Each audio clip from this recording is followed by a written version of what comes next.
The Haggadah of the Nativity. The pages of the ancient Haggadah open once more, and the illustrations come alive. Within the illuminated miniatures, a long road winds through stone villages and open fields. Two figures move slowly beneath a vast sky, traveling from Nazareth toward Bethlehem. The journey is heavy with distance and uncertainty. Night approaches and the land grows quiet.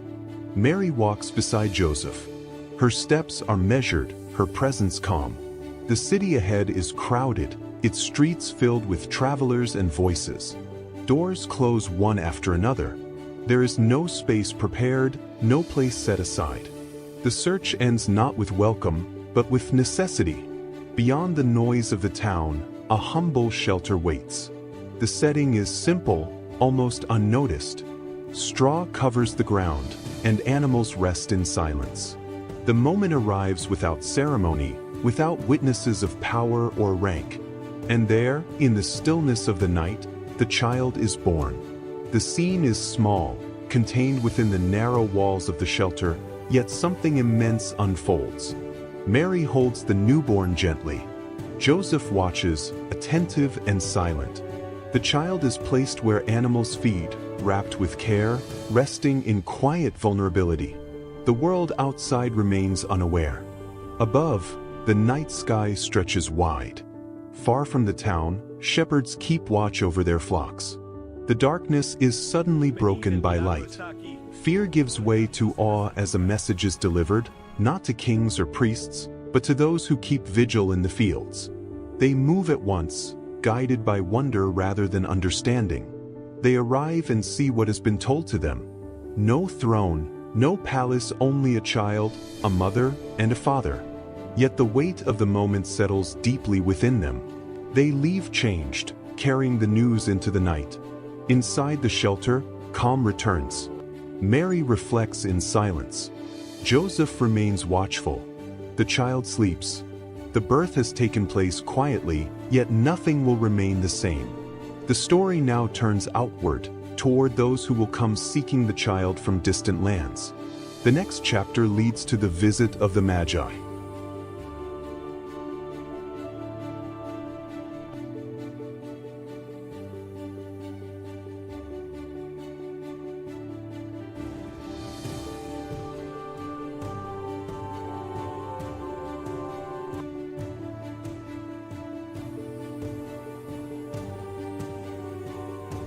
Enoch, the prophecy of time.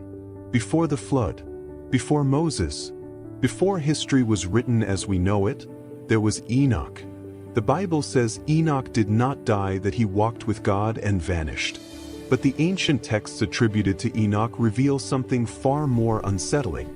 He was not only taken to heaven, he was shown the nature of time itself. According to these writings, Enoch was guided by angels known as the Watchers through the heavens. There he did not merely see stars and thrones, he witnessed the hidden mechanism of time. Cycles, ages, resets of the world, and repeated judgments. Past, present, and future were not separate, they were part of a single design. Enoch wrote that humanity would pass through eras marked by corruption, forbidden knowledge, and false enlightenment. He spoke of a time when humans would believe they controlled everything, yet would have forgotten who created them. A time when the heavens would seem silent yet would be watching. The most feared prophecy did not speak of an end, but of a return to the beginning, a reset. A moment when what was hidden would be revealed, and sealed books would be opened once again. Enoch warned that only those who understood time would recognize the signs. That is why his writings were removed, fragmented, and pushed to the margins of history. Not because they were false, but because they were too precise. And if Enoch truly saw our time, then the question is not whether the prophecy will be fulfilled, but where we now stand on the clock of creation. The story will continue in future chapters.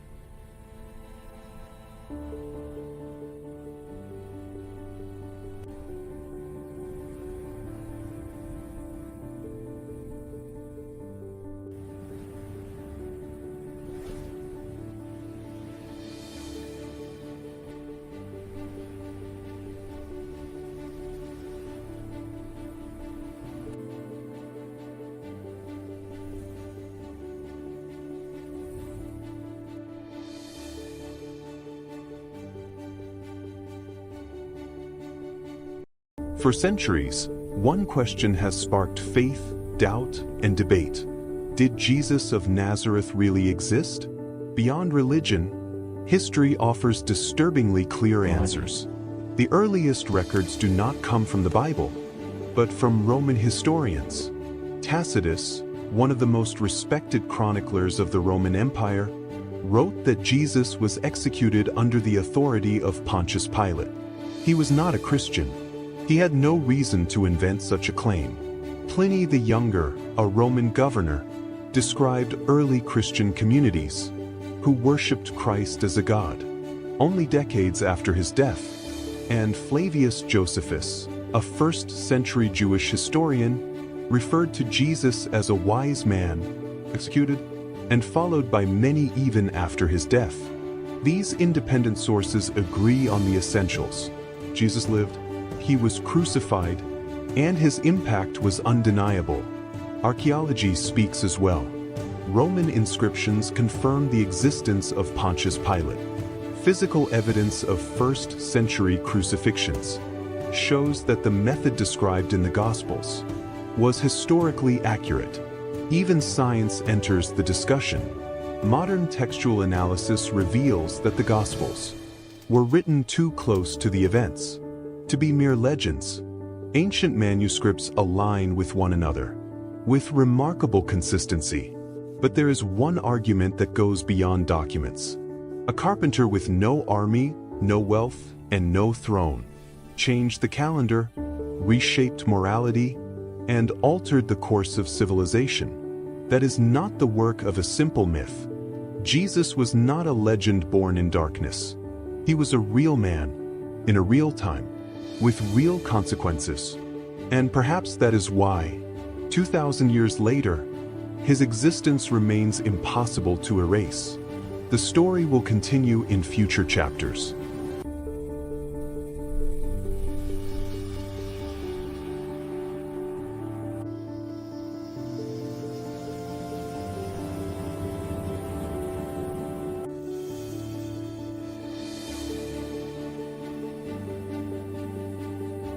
The spear of Christ, the weapon that touched the divine.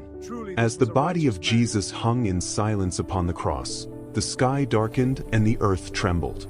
Then came an act that would echo through history. A Roman soldier, identified in ancient tradition as Longinus, pierced the side of Jesus with his spear. From the wound flowed blood and water. To some, it was merely the final act of an execution. To others, it was the exact moment when the human world touched the divine. Apocryphal manuscripts and medieval traditions claim that the spear was not abandoned. It was taken, preserved, and feared. According to these texts, the spear acquired an unsettling power. Whoever possessed it could rise to rule empires, but whoever lost it was destined to fall. Centuries later, the Holy Spear appears in the hands of Emperors Constantine, Charlemagne, and later within the heart of the Holy Roman Empire. Ancient chronicles claim each carried it into battle, believing the weapon protected their destiny. But other manuscripts offer a darker warning. The spear did not grant power, it revealed it. They say the blood of Christ did not turn the weapon into a blessing, but into a test measuring human ambition against the sacred. When power was sought, the spear brought war. When it was revered, it brought silence. And here, the question is born. In the next chapter, we will explore how many spears claim to be the true one, and why none can prove its origin with absolute certainty. Later, we will uncover how sacred relics became tools of political ambition, and why touching the divine always carries a price. Because the spear that pierced Christ is not just a relic. It is a mirror. It does not reveal the power of God, but the heart of humanity. Father, into your hands I commit my spirit. Truly this was a righteous man.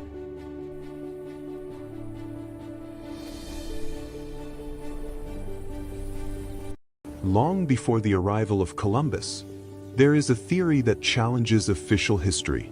The Knights Templar may have reached the Americas. After the dissolution of the Templar Order in 1307, accused of heresy and hunted by the Church and European kings, many Templars vanished without a trace. But their treasures were never found. According to ancient chronicles and hidden symbols, some Templars may have escaped by sea, carrying secret maps, advanced navigational knowledge, and relics considered sacred and dangerous. There are clues that fuel the mystery. In North America, certain ancient structures display symbols similar to Templar crosses. In Nova Scotia, the mystery of Oak Island has long been linked to a hidden Templar treasure. And in Mesoamerica, some legends speak of bearded men arriving from the sea, long before the conquistadors. Coincidence? Or traces erased by time? The Templars possessed knowledge of sacred geometry, advanced architecture, and a spiritual vision that blended faith and science. Some believe this knowledge was shared with indigenous cultures, influencing symbols, rituals, and constructions. There is no definitive proof, but there are no clear explanations either. If the Templars reached the Americas, they did not come as conquerors, but as guardians, hiding secrets that could not fall into the wrong hands. And then a disturbing revelation emerges.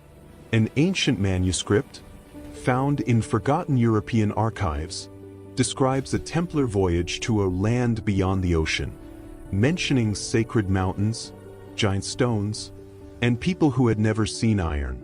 The document names no modern places, yet its descriptions align unsettlingly with regions of the American continent. Was this manuscript the missing proof? Or just another fragment of a forbidden puzzle? Perhaps the story of the New World began much earlier than we were taught, because sometimes the truth is not lost, it is hidden. The story will continue in future chapters.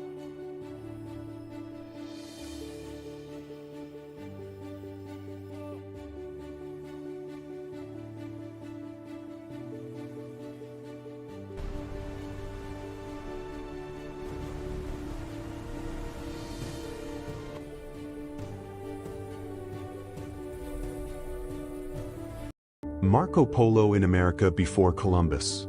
According to official history, Marco Polo never crossed the Atlantic Ocean.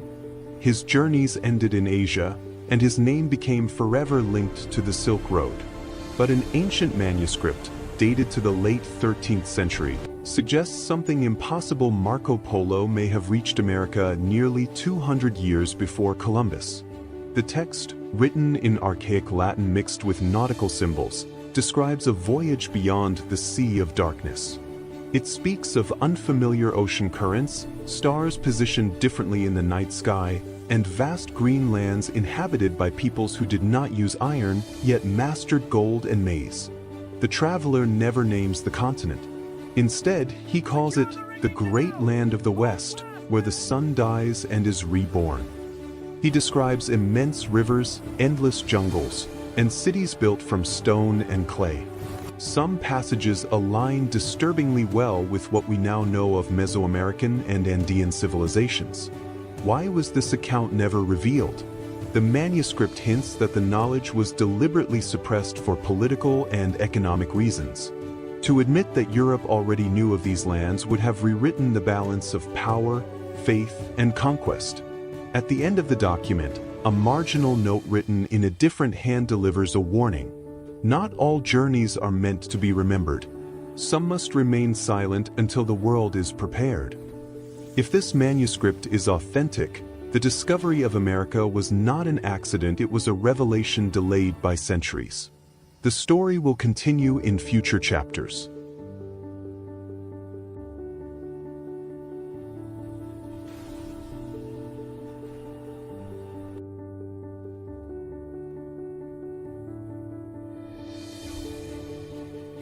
Meroe, capital of the Black Pharaohs. Long before Rome ruled the world, and as Egypt's power began to fade, a great capital rose south of the Nile. Meroe, the heart of the kingdom of Kush and the seat of the so-called Black Pharaohs. For centuries, Meroe was dismissed as legend. Then archaeological discoveries changed everything. Dozens of pyramids steeper and more numerous than those of Egypt, temples dedicated to African and Egyptian gods, royal palaces, iron smelting furnaces, and tombs carved with forgotten symbols emerged from the sands of Sudan. Ancient manuscripts, Greek, Roman, and Nubian, describe the rulers of Kush as powerful kings and queens, masters of astronomy, metallurgy, and sacred ritual. Meroe did not merely imitate Egypt, it challenged it. Kushite pharaohs once ruled Egypt itself, wearing the double crown and restoring ancient traditions along the Nile. One of Meroe's greatest enigmas is its script, Meroitic, a written language still not fully deciphered. Inscriptions on stele and temple walls speak of divine authority, warrior queens known as Kandakes, and a bond between royal power and the movements of the heavens. Excavations revealed something even more striking. Meroe was a center of knowledge. Solar alignments, star-related symbolism, and ceremonial layouts suggest the Black Pharaohs believed they were guardians of cosmic order, not just rulers of a kingdom. Why was Meroe erased from memory? Some Roman texts label it a threat. Others reduced it to silence. But the desert could not hide it forever. Today, Meroe stands revealed as what it always was, an advanced African civilization, powerful, independent, and central to ancient history. And according to a fragmented manuscript found near its pyramids, Meroe protected secrets that have yet to be revealed. The story will continue in future chapters.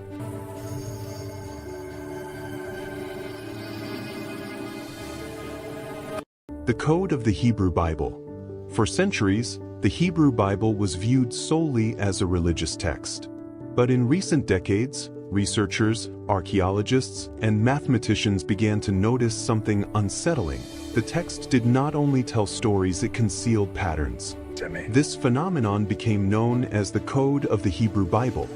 By analyzing the original ancient Hebrew text letter by letter, without spaces, some scholars identified mathematical sequences, structural repetitions, and statistical patterns that appeared too precise to be random. Names, events, and concepts seemed woven into the text itself, as if they had been intentionally encoded. From an archaeological perspective, the Dead Sea Scrolls confirmed a crucial fact. The Hebrew text had been transmitted with extraordinary accuracy for over 2,000 years. That precision made it possible for any internal structure, if one existed, to survive intact through time. This was not a flexible tradition of copying, it was almost mathematical. Some historians argue that the ancient scribes were not mere copyists, but guardians of knowledge. They understood sacred geometry, Hebrew numerology, and basic astronomy. To them, language did not simply describe reality, it organized it. Every letter carried a value, every word a weight, every line a purpose. Here is where political and religious occultism enters the discussion. Certain medieval manuscripts suggest that religious authorities and rulers were aware of these hidden structures and feared their interpretation. To reveal that the sacred text might contain cycles, warnings, or historical patterns could have challenged both spiritual authority and political control. Knowledge, once again, was restricted to the few. This was not magic in the modern sense, but an ancient worldview, the belief that the universe itself is written in code, and Scripture was a reflection of that invisible order. For mystical Jewish traditions, the text did not speak only of the past, but of all times at once. Modern science does not claim that the code predicts the future, yet it acknowledges something deeply puzzling. The structural complexity of the Hebrew Bible exceeds what would normally be expected from a purely human work of its era. And that leaves a powerful, uncomfortable question. Was the Hebrew Bible only a book? Or was it also a structured message, waiting for those able to read beyond the words? The story will continue in future chapters. The Ethiopian Bible, the Lost Canon. For centuries, the world believed it possessed the complete Bible. Yet in the highlands of Ethiopia, guarded by stone-carved monasteries and traditions older than many churches, a different Bible survived. The Ethiopian Bible, known as the Ethiopian Canon, is the oldest and most complete biblical canon still in use today. It contains books removed or rejected by other traditions, texts like Enoch, Jubilees, and the Ethiopian books of Maccabees. These writings speak of fallen angels, watchers, giants, forgotten covenants, and knowledge that existed before the Great Flood. According to Ethiopian tradition, these books were never banned because they were never lost. The Ethiopian Orthodox Church claims it received the scriptures directly from the earliest days of Christianity, untouched by later revisions made in Rome or Byzantium. Ancient manuscripts written in Guizi, a sacred and ancient language, describe a world where heaven and earth were closer, where angels walked among humans, and where divine judgment was announced long before the Book of Revelation. For many scholars, the Ethiopian Bible does not contradict faith, it expands it. It reveals hidden layers of biblical history and suggests that what is now considered forbidden was once sacred knowledge. And the question remains, if these books were preserved for thousands of years, what did Ethiopia know that the rest of the world forgot? The story continues in the next chapters.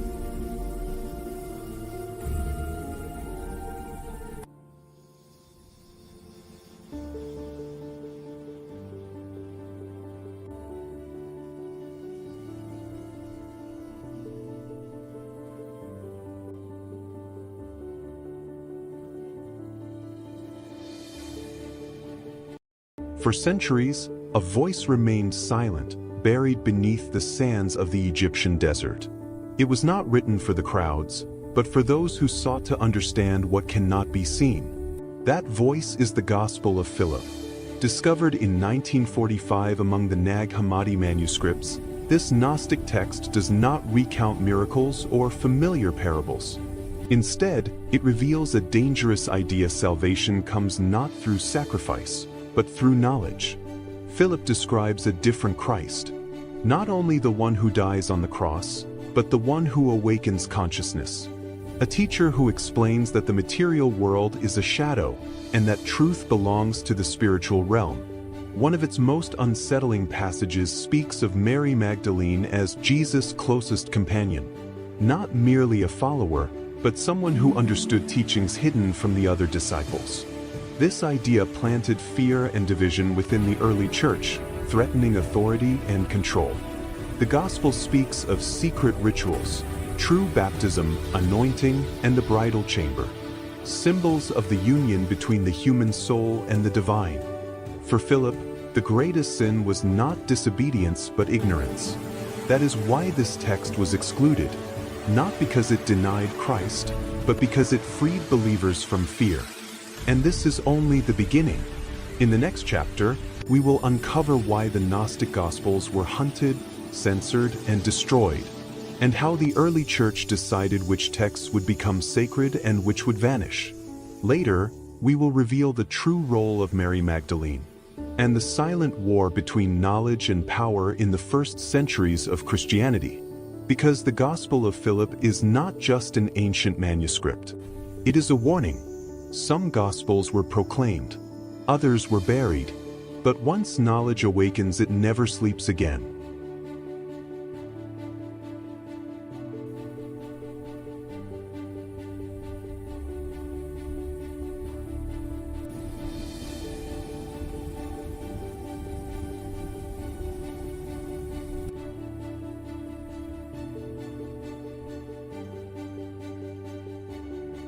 The Haggadah of Jesus Christ, the hidden codex of medieval Spain. In medieval Spain, where Jews, Christians, and Muslims lived side by side under the growing shadow of the Inquisition, a book circulated in silence.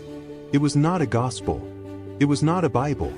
It was a Haggadah, illuminated and hidden. Its pages did not recount the life of Jesus as official history, but as teaching. Every image, every symbol, was a lesson for those who knew how to see. The Codex portrayed Jesus not as a king or a judge, but as a teacher of the inner path. In its miniatures, Jesus breaks bread not only to feed bodies, but to awaken consciences. The light around him does not descend from heaven, it rises from the human heart. The scribes who copied the Haggadah, secret monks and Jewish converts, used the ancient language of symbolic narration. Short stories, visual parables, questions without answers. Because true teaching does not impose, it awakens. One illustration shows Jesus walking among 3 different peoples, rejecting none of them. Another depicts him washing the feet of his disciples, beneath an inscription that reads, "Whoever understands service, understands the kingdom."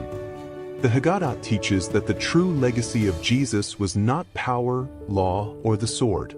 It was conscious compassion, inner freedom, and responsibility of the soul. That is why it was hidden. In a time when faith was watched and thought was punished, this codex survived as many truths do. In fragments, in images, in whispers. And here, the search begins. In the next chapter, we will explore which symbols from the Haggadah of Jesus appear in real medieval Spanish manuscripts, and how some of its imagery may have influenced Christian art without leaving written traces. Because some books were not made to be read. They were made to be understood. The Haggadah of Jesus does not command. It does not threaten. It only reminds us who we are, and who we may become.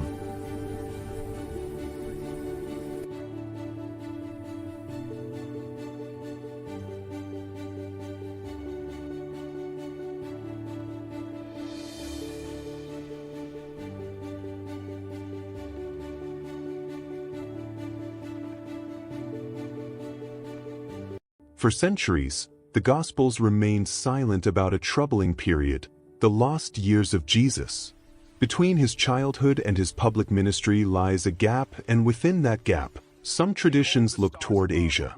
Ancient accounts from India, Persia, and the Himalayas speak of a foreign sage, young and austere, who debated with Brahmins, walked alongside monks, and taught compassion, detachment, and inner truth. They called him Isa. Not a conqueror, but a seeker. According to these traditions, Jesus may have followed the Silk Road with caravans, crossing deserts and mountains. In Buddhist monasteries, he may have learned the value of silence. In Hindu temples, the idea that the divine dwells within the human being. Teachings that would later echo in his words, "Love your enemy, renounce the ego, awaken the spirit." There is no definitive proof.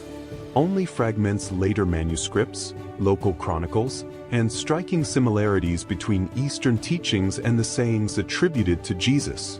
For some historians, it is myth. For others, an uncomfortable possibility never fully explored. When Jesus returns to Judea, he is no longer just a carpenter. He speaks with authority, but without power. He teaches like one who has seen beyond his homeland. And his words, simple yet profound, seem to unite worlds separated by thousands of miles.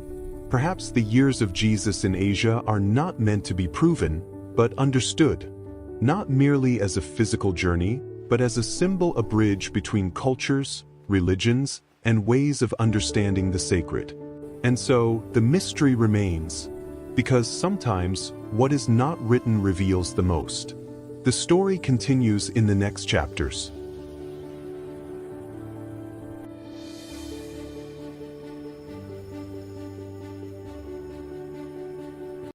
For nearly 16 centuries, an entire library remained silent, sealed inside a clay jar buried beneath the Egyptian sand. No prayers were spoken over it. No eyes read its words. 13 Coptic codices waited in darkness, untouched, until time itself made a mistake. The year is 1945. Near Nag Hammadi, local farmers dig into the earth searching for fertilizer. The strike of a hoe does not uncover gold or weapons, but something far more dangerous: words. Leather-bound books written in a forgotten language, opening with a disturbing line. These are the secret words that Jesus, the living one, spoke. Thus re-emerged the Gospels that never entered the Bible. Texts once read by early Christian communities, copied by desert monks, and hidden when bishops declared anything outside official doctrine to be heresy. Some ordered these writings burned. Others chose to save them in silence. The codices pass from hand to hand. Peasants who fear jinns and curses, traders who tear out pages to sell, scholars who recognize their historical value almost too late. Eventually, they reach the Coptic Museum in Cairo, where trembling philologists encounter a radically different Jesus. Not a judge of the end times, but an inner teacher. A Jesus who does not promise salvation in the future, but knowledge in the present. Who speaks of remembering one's origin, of awakening, of a divine spark hidden within every human being. A Jesus who does not found a church, but calls for freedom of consciousness. The Nag Hammadi manuscripts do not destroy Christianity. They multiply it. They reveal that in the beginning there was not one faith, but many voices searching for meaning. And among them, one voice was silenced for centuries, until the sand itself decided to speak. The story continues in the next chapters.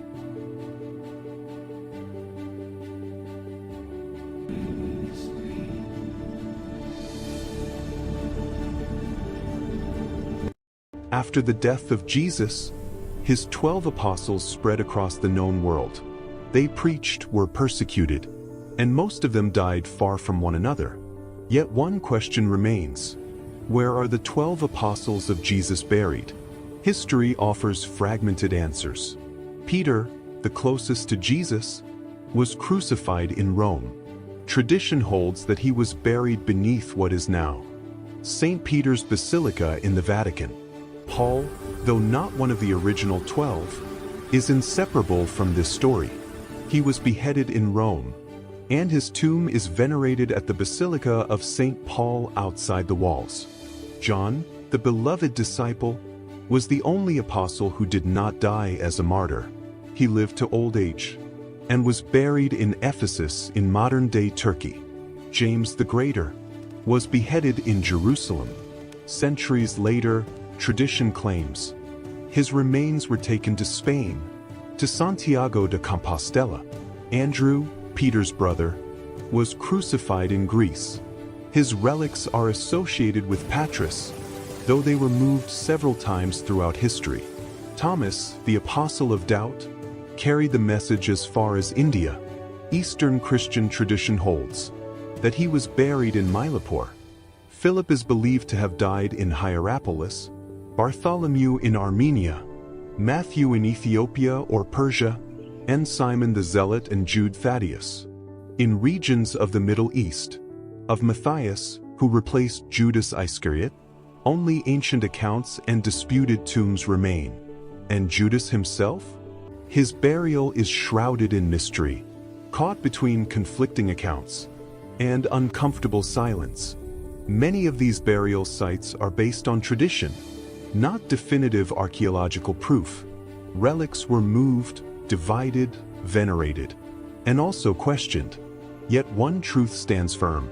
The apostles did not die as powerful men, but as witnesses to a faith they were willing to die for.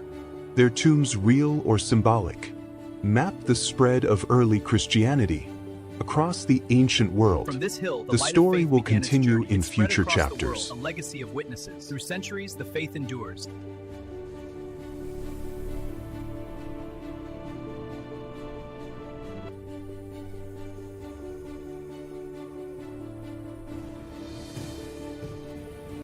For centuries, one question has haunted believers, archaeologists, and emperors alike. What happened to the cross on which Jesus of Nazareth was crucified? The canonical Gospels remain silent, but forgotten manuscripts speak of a different fate for the wood of the crucifixion. One of these texts is known as the manuscript of the true wood, referenced indirectly in apocryphal writings and early Byzantine chronicles. According to these sources, after the crucifixion, the cross was not destroyed. It was hidden. The manuscript claims that Jesus' followers feared the cross would become an object of political and religious power. To prevent this, they buried it outside Jerusalem, marked only with symbols recognizable to the initiated. Centuries later, another text emerges, the account of Helena, preserved in early Christian tradition. It tells how Helena, the mother of Emperor Constantine, traveled to the Holy Land in the 4th century. Guided by visions and ancient writings, she ordered excavations at Golgotha. 3 crosses were found, but only one revealed itself not through words, but through power. According to the manuscript, when the true cross touched a dying person, life returned. Yet not everyone accepted this story. Gnostic texts suggest something more unsettling, that the real cross had already been removed before Helena's arrival. That the cross embraced by the empire was not the original, but a symbol, a replacement. And here, doubt is born. In the next chapter, we will explore which manuscripts were excluded when the cross became an imperial relic, and how Christianity transformed from a persecuted faith into a ruling power. Later, we will uncover which sacred relics may not be authentic, and why some truths were buried deeper than any tomb. Because the cross of Jesus is not just ancient wood. It is history, faith, and silence. Some relics were revealed to the world. Others were never meant to be found.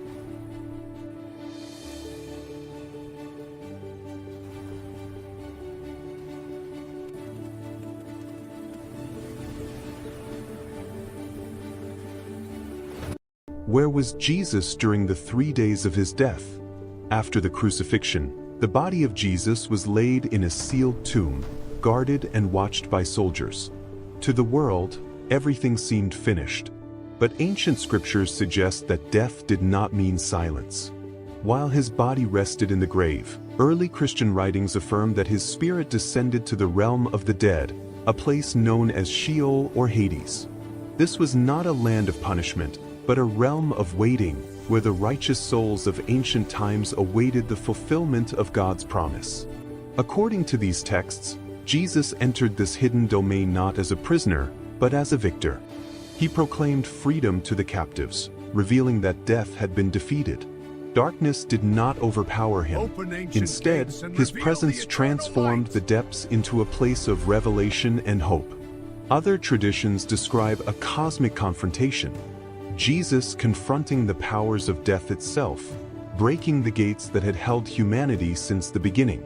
What seemed like defeat on earth was, in truth, the final act of redemption unfolding beyond human sight. Then, on the 3rd day, the tomb was found empty. Not because Jesus had escaped death, but because death could not hold him. The story will continue in future chapters.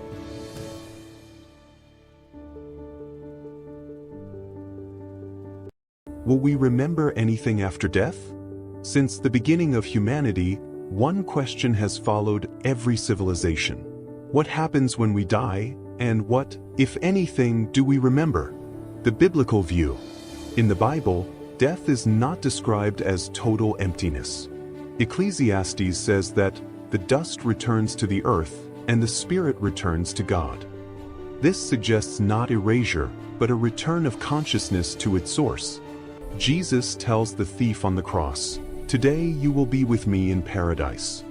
He does not say, "You will disappear," but "You will be with me."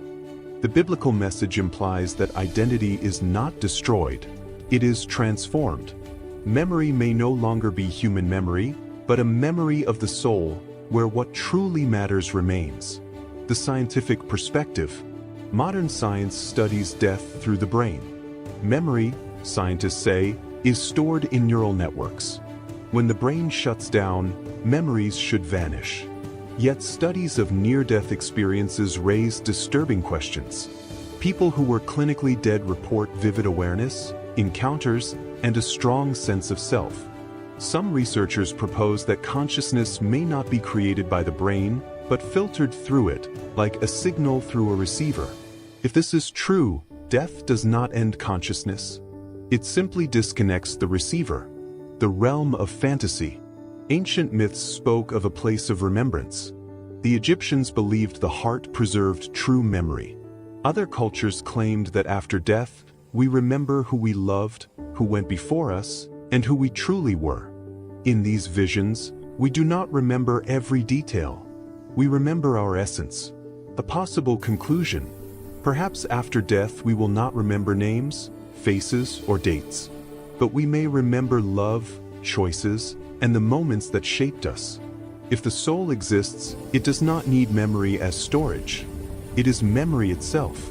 And maybe the real question is not, what will I remember after I die? But rather, what is worth remembering now? In the next chapters, we will explore what ancient scriptures truly say about the soul, what modern science reveals about consciousness beyond the brain, and why so many cultures describe similar journeys beyond life.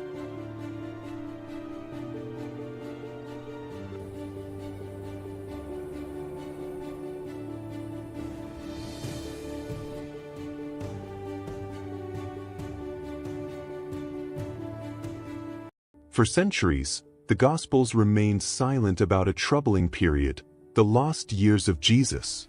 Between his childhood and his public ministry lies a gap, and within that gap, some traditions look toward Asia. Ancient accounts from India, Persia, and the Himalayas speak of a foreign sage young and austere who debated with Brahmins, walked alongside monks, and taught compassion, detachment, and inner truth. They called him Isa, not a conqueror, but a seeker. According to these traditions, Jesus may have followed the Silk Road with caravans, crossing deserts and mountains. In Buddhist monasteries, he may have learned the value of silence. In Hindu temples, the idea that the divine dwells within the human being. Teachings that would later echo in his words, "Love your enemy, renounce the ego, awaken the spirit." There is no definitive proof. Only fragments, later manuscripts, local chronicles, and striking similarities between Eastern teachings and the sayings attributed to Jesus. For some historians, it is myth. For others, an uncomfortable possibility never fully explored. When Jesus returns to Judea, he is no longer just a carpenter. He speaks with authority, but without power. He teaches like one who has seen beyond his homeland. And his words, simple yet profound, seem to unite worlds separated by thousands of miles. Perhaps the years of Jesus in Asia are not meant to be proven, but understood. Not merely as a physical journey, but as a symbol, a bridge between cultures, religions, and ways of understanding the sacred. And so, the mystery remains, because sometimes what is not written reveals the most. The story continues in the next chapters.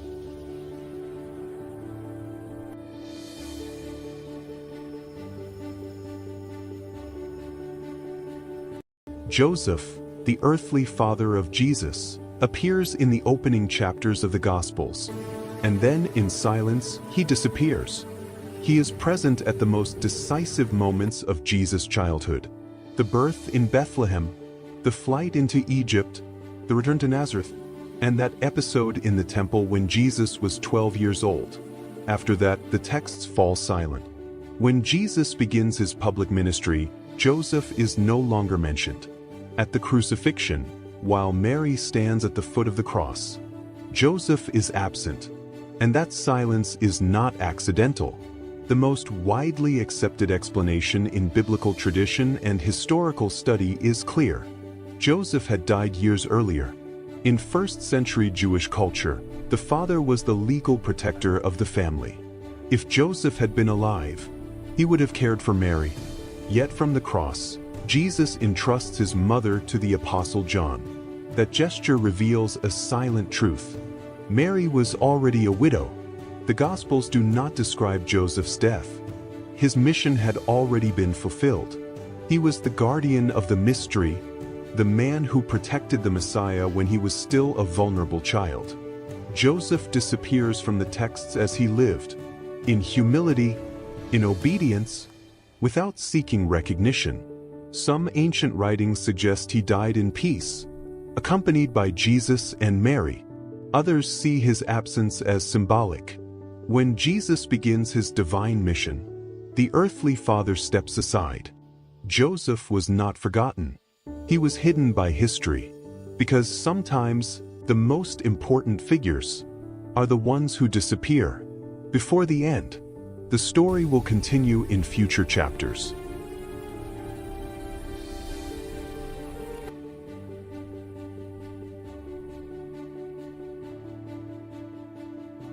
During the first centuries of Christianity, The story of Jesus was not contained in a single book.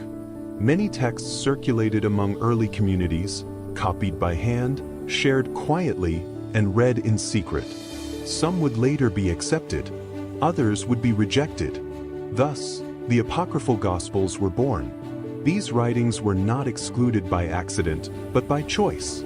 As the Church became more organized, an official canon was established, 4 Gospels that would define Christian belief. Other texts, although ancient and widely known, were left out.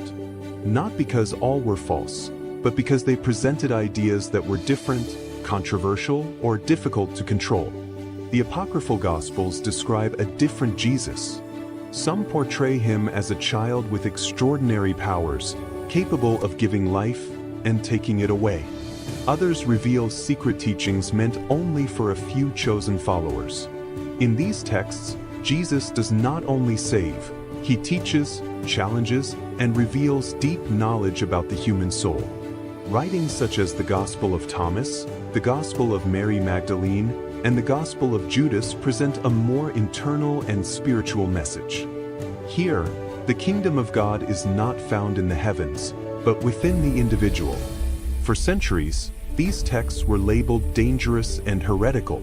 Many were destroyed. Others survived, hidden in caves, deserts, and monasteries, waiting to be rediscovered. When they finally re-emerged, they revealed something unsettling. Early Christianity was far more diverse, complex, and human than generations had been taught. The apocryphal Gospels do not seek to replace the Bible. They remind us that at the beginning of faith, there were questions, debates, and hidden paths to understanding the divine. And this story is only the beginning. In the next chapters, we will explore these forbidden texts one by one.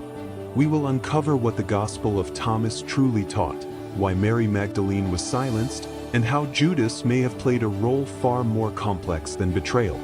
Because what was excluded from the Bible still has much to say.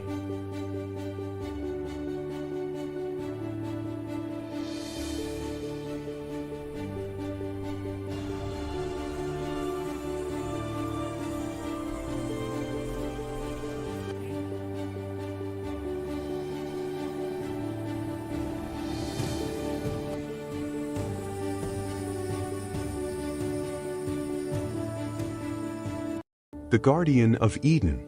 After humanity was expelled from Eden, the garden was not abandoned. It was sealed.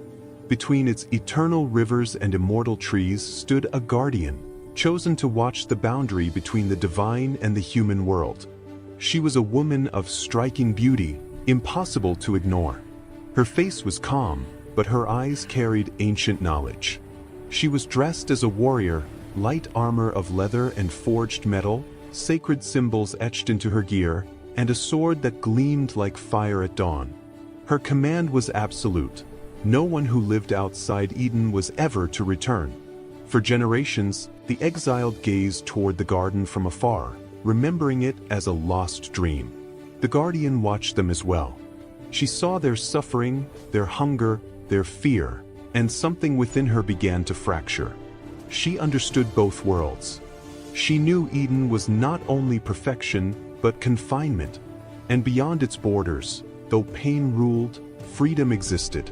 One night, when the winds fell silent and the stars seemed to witness in secret, the guardian made a forbidden choice. She opened the gate. She allowed some to enter and then return, carrying seeds, pure water, and forbidden knowledge.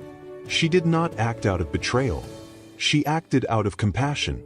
For a brief time, Eden breathed humanity once more. But every choice carries a cost. The forces that upheld eternal order discovered her act.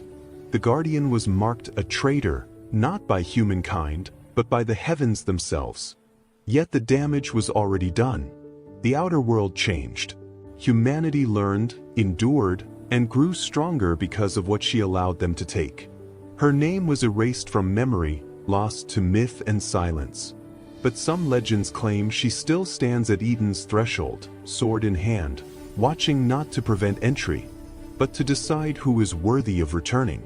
In the next chapters, we will uncover what happened when the divine order confronted the Guardian, how the gates of Eden were truly changed, and what price humanity paid for touching paradise once more.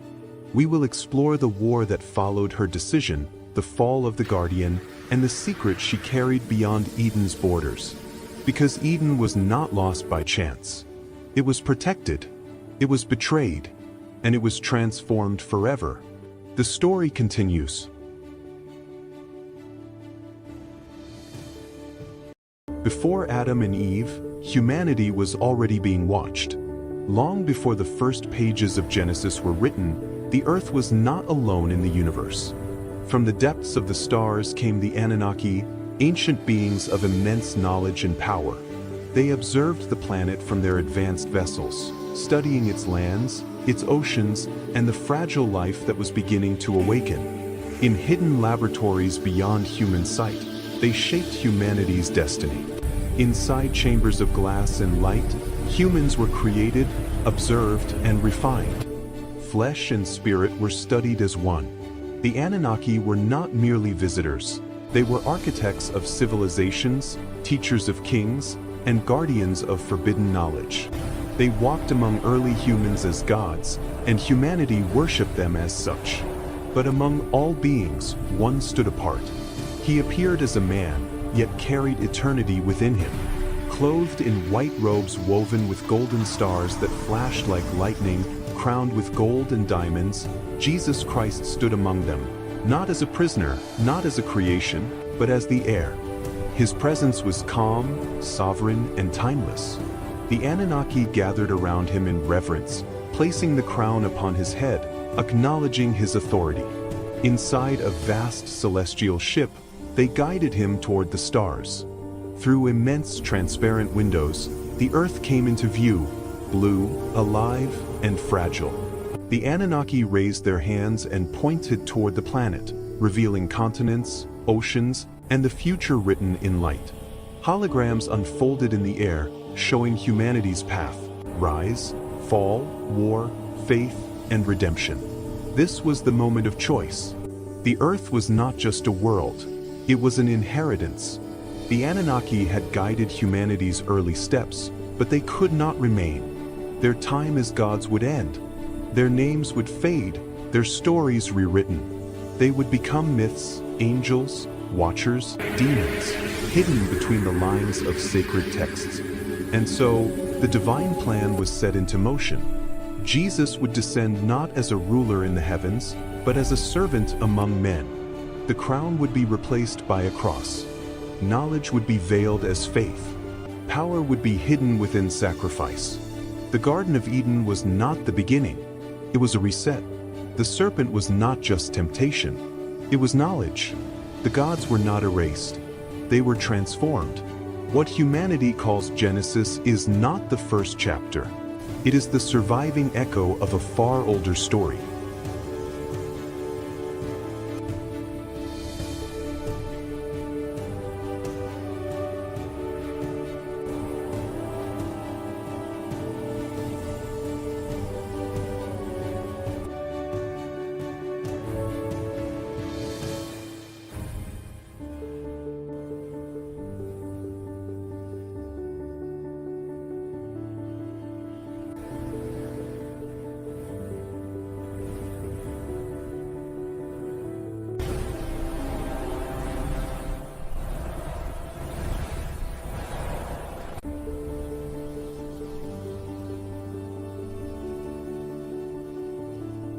It was not an act of war.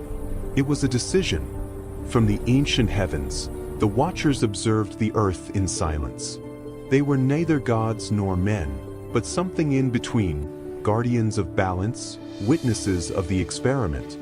Their purpose was not to rule, but to observe, not to interfere, not to become involved. But the earth changed, and so did they. They saw a world prepared, purified after the great fall, ready for a new creation. They saw hidden laboratories, living machines, and the design of a humanity still unfinished. And for the first time, they felt something that was never written into their mandate: compassion. When they descended, the sky opened like a wound. They did not fall as meteors, but as conscious shadows. Their steps shook the land, and their presence altered the established order. Where there had only been observation, there was now contact. The Watchers taught. They revealed fire, numbers, agriculture, and writing. They raised structures, aligned stones, and measured the heavens. But with knowledge came desire, and with desire, transgression. Those who were meant to watch without touching chose to remain. They sealed pacts. They took form. And they crossed a boundary that was never meant to be crossed. That was the true descent, not from heaven to earth, but from obedience to rebellion. From that moment on, the experiment was no longer under control. That in the next chapter, we will uncover the oath the Watchers broke, and how their decision gave birth to a new race that would change the fate of the world forever.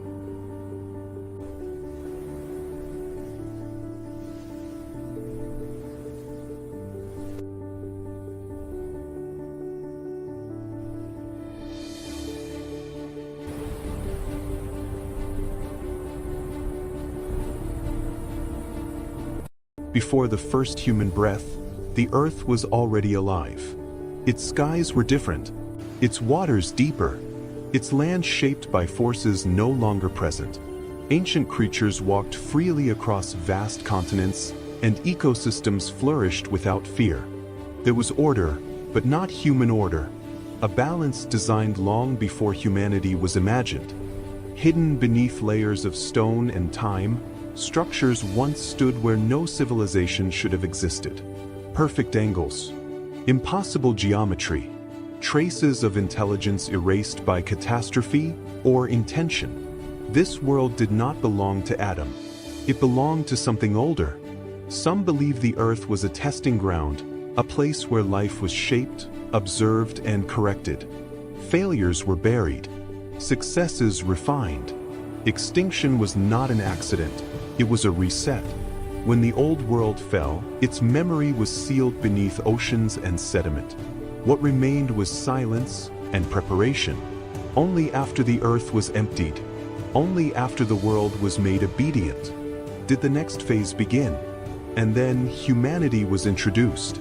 In the next chapter, we will uncover who watched this ancient world fall, and why the earth had to be cleansed before Adapa was created.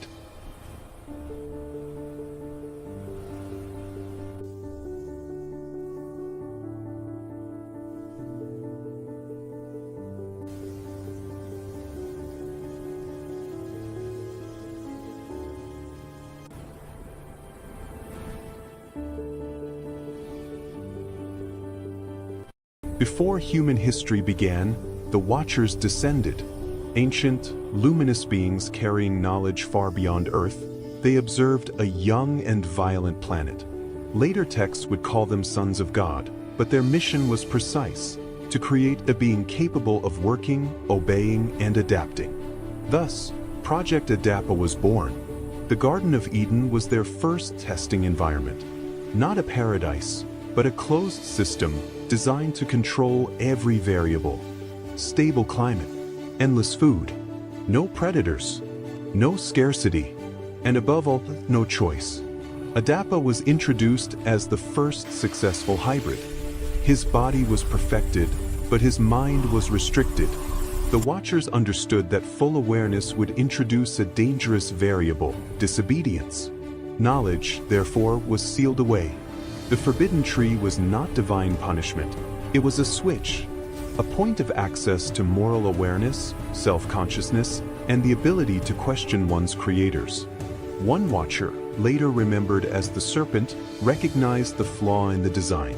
A being without knowledge could never evolve. Breaking protocol, he gave Adapa what was forbidden: awakening. The transformation was immediate. Adapa did not die. He thought. He felt. He feared, and he understood. Eden reacted like any laboratory when an experiment escapes control. The system shut down. Access was revoked. The expulsion was not a moral curse, but a permanent disconnection. Outside the garden, true humanity began. Labor, suffering, but also freedom. Project Adapa had failed. Or perhaps, it had succeeded in a way the Watchers never intended. In the next chapter, we will uncover what happened when some Watchers refused to leave Earth, and how their defiance reshaped the destiny of humankind forever.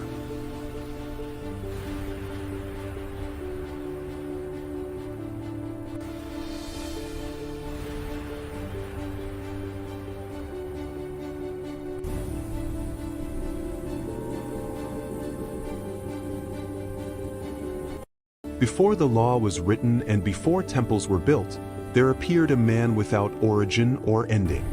His name was Melchizedek, king of Salem and priest of the Most High God. He did not rise from a lineage, nor was his priesthood inherited.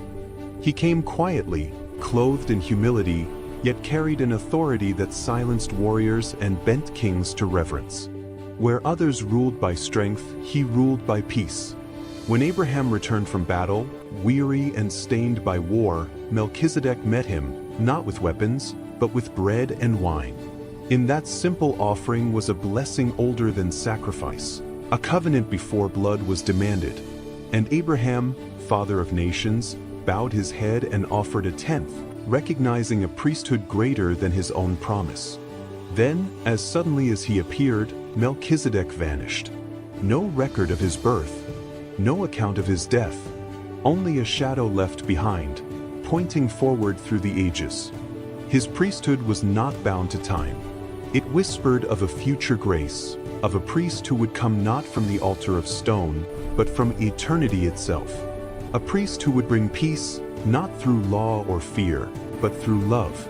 Melchizedek remained, a mystery written between the lines of Scripture, a sign that God's plan was already unfolding long before humanity understood it.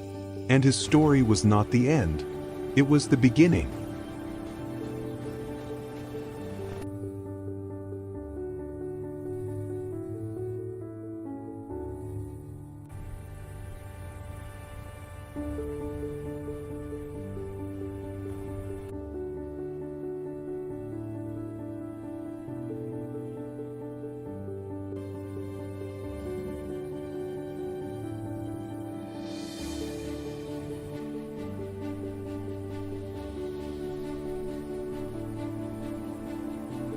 The kingdom of the serpent women at the feet of the Colossus of Rhodes. In the shadow of the Colossus of Rhodes, where bronze watched over the sea and humanity believed it ruled the world, there existed a kingdom never carved in stone and never spoken aloud. Ancient chronicles refer to them as the serpent women, beings born from the union of the human and the primordial. From the waist up, they were women of commanding gaze and unwavering voice. From the waist down, their bodies were serpentine, powerful, scaled, eternal. They were not monsters. They were rulers. Their hidden kingdom stretched beneath the earth and along the cliffs, protected by tunnels, carved symbols, and rituals older than the Olympian gods themselves. The serpent women governed with ancient wisdom, mastering the knowledge of the land, the stars, and the cycles of life. Merchants arriving in Rhodes whispered of figures that moved with impossible speed, guardians emerging from caverns whenever danger approached. Some believed the Colossus was not merely a statue, but a seal, raised to conceal and restrain the power of this forgotten realm. When the Colossus fell after the great earthquake, the world believed a wonder had been lost. But certain texts claim that with its collapse, the balance was broken, and the kingdom of the serpent women chose to vanish, taking its secrets into the depths of history. Today, fragments of manuscripts, carved symbols, and forbidden legends suggest that this kingdom was not a myth, but a civilization deliberately erased from human memory. The story will continue in future chapters.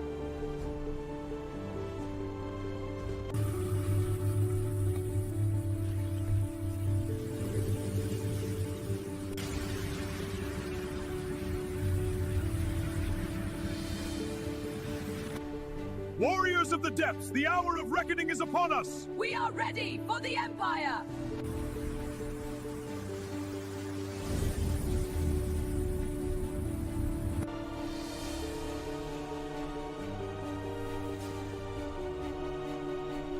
In an age before temples of stone and doctrines of power, Jesus spoke words not meant for crowds, but for those who dared to awaken. These were not teachings of fear or reward, but sayings hidden like fire inside language, waiting to be discovered. Thomas listened carefully. He was called the doubter, yet he was the one who questioned deeply. Jesus did not speak to him of kingdoms above the clouds, but of a kingdom already living within every human being. If you bring forth what is within you, it will save you, the teacher said. The word struck harder than any blade. The disciples grew uneasy. There were no rules to obey, no thrones to inherit, only a dangerous truth: to know oneself is to know God. Such knowledge could not be controlled.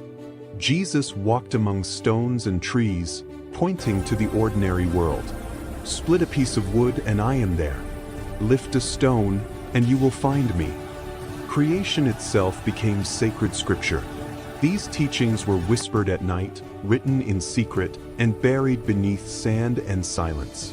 Not because they were false, but because they made humanity free without permission. The Gospel of Thomas does not build an institution. It hands the seeker a mirror, and once a person looks into it, there is no turning back. In the next chapter, we will descend deeper into the forbidden texts that history tried to erase, and uncover why their truth was feared. The kingdom is within you, hidden like a seed in the sand.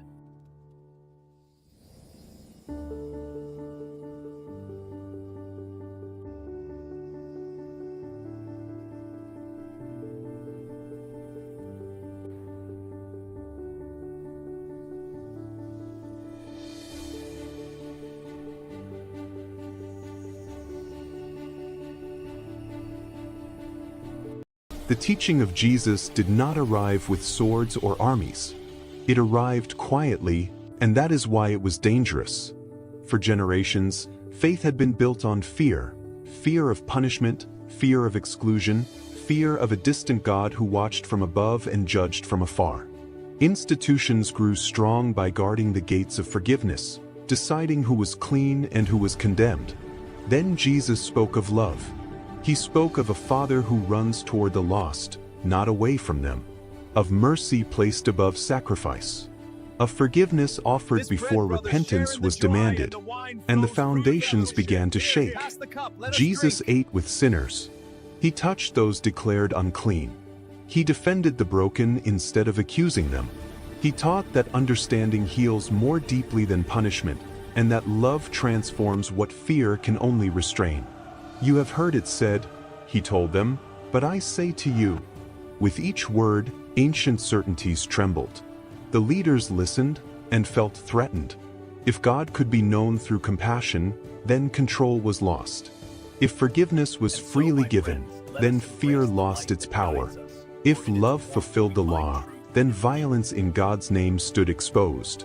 Jesus did not abolish faith. He revealed its heart. And that heart was dangerous to those who ruled through condemnation. Crowds followed him not because he promised safety, but because he offered truth without chains. Yet every act of healing, every word of mercy, widened the divide between love and power. They could not silence the message without silencing the man. Still, the teaching spread, quietly, relentlessly, because love does not need permission to grow. And even now, it continues to unsettle every system built on fear rather than grace. In the next chapter, we will witness how this message of love led inevitably toward confrontation, betrayal, and the decision to extinguish the light, believing it could be buried forever. Blessed are those who seek peace, for they shall find the kingdom within. Let your light shine before others, that they may see your good deeds and glorify your Father in heaven. Blessed are those who seek the light, for they shall find hope and truth. After the words were spoken, there was no thunder and no fire from heaven. There was silence, a silence that forced every heart to turn inward. Jesus looked upon them with compassion. He knew that many had been taught to search for God in distant heavens or behind sacred walls. Yet he came to reveal a deeper truth. God does not dwell only in temples made of stone, but in the living heart of humanity. The kingdom does not come with signs to be observed, he said gently. They will not say, "Look, here it is," or "There it is." For the kingdom of God is within you. Some felt peace, others felt fear. To seek God within meant facing one's own wounds, one's own darkness, and also the divine spark that had never been extinguished. Jesus walked among the weary and the forgotten. He touched the unclean, lifted the broken, and saw in every person a dwelling place of the Holy One. He spoke not of outward sacrifice, but of transformation of the heart, not of fear, but of light. Whoever knows himself, he taught, will not be ruled by darkness. And these words healed in ways no miracle ever could. But such teaching was dangerous. A people who discover God within themselves can no longer be easily enslaved. And so some closed their ears, while others began to plot silence. Still, the seed had been planted, and it continues to grow in every soul that dares to seek with humility and truth. For the true temple is not built with stone. It is built with an awakened heart. In the next chapter, we will reveal how these teachings were hidden, distorted, and fiercely opposed, and why inner knowledge was seen as a threat to religious and political power.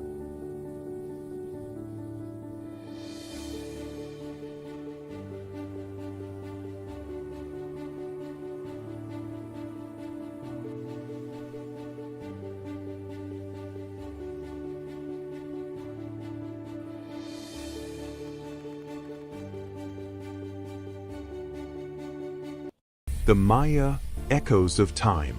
Deep within the Mesoamerican jungle, where morning mist rises and the calls of unseen birds break the silence, lies the legacy of a civilization that defied time, the Maya.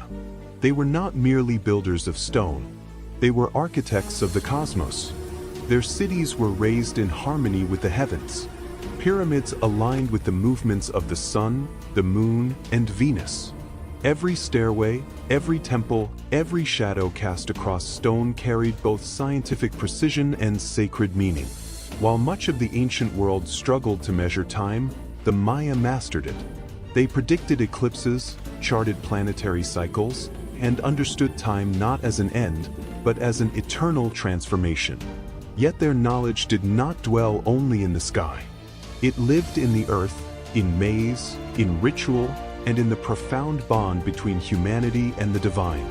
For the Maya, science and spirituality were inseparable, woven together into a single ancestral wisdom. Then came the silence. Cities were abandoned. The jungle reclaimed the temples. Stone was swallowed by roots and shadow. To the modern world, the Maya seemed to vanish, but they did not disappear. Their knowledge slept beneath the canopy, carved into stone and written in the stars, waiting to be rediscovered. Today, as we walk among their ruins, we do not merely observe the past, we hear an echo, a message that still resonates across centuries. We are not separate from the universe. We are part of its rhythm. This is the story of a mysterious, advanced, and deeply enigmatic civilization. A story written in stone, sky, and time.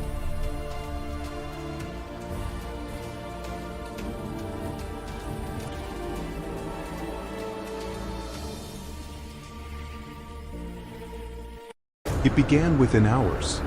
In Caracas, the dead rose and the city collapsed. Streets flooded with zombies, buildings burned, and screams were swallowed by smoke. No local force could stop the spread. From the sky, cutting-edge military helicopters tore through the clouds. Elite U.S. forces deployed into the city, turning avenues and plazas into war zones. Gunfire echoed endlessly, yet the zombies kept advancing. As night consumed the capital, one truth became undeniable. Caracas could no longer be saved, only contained.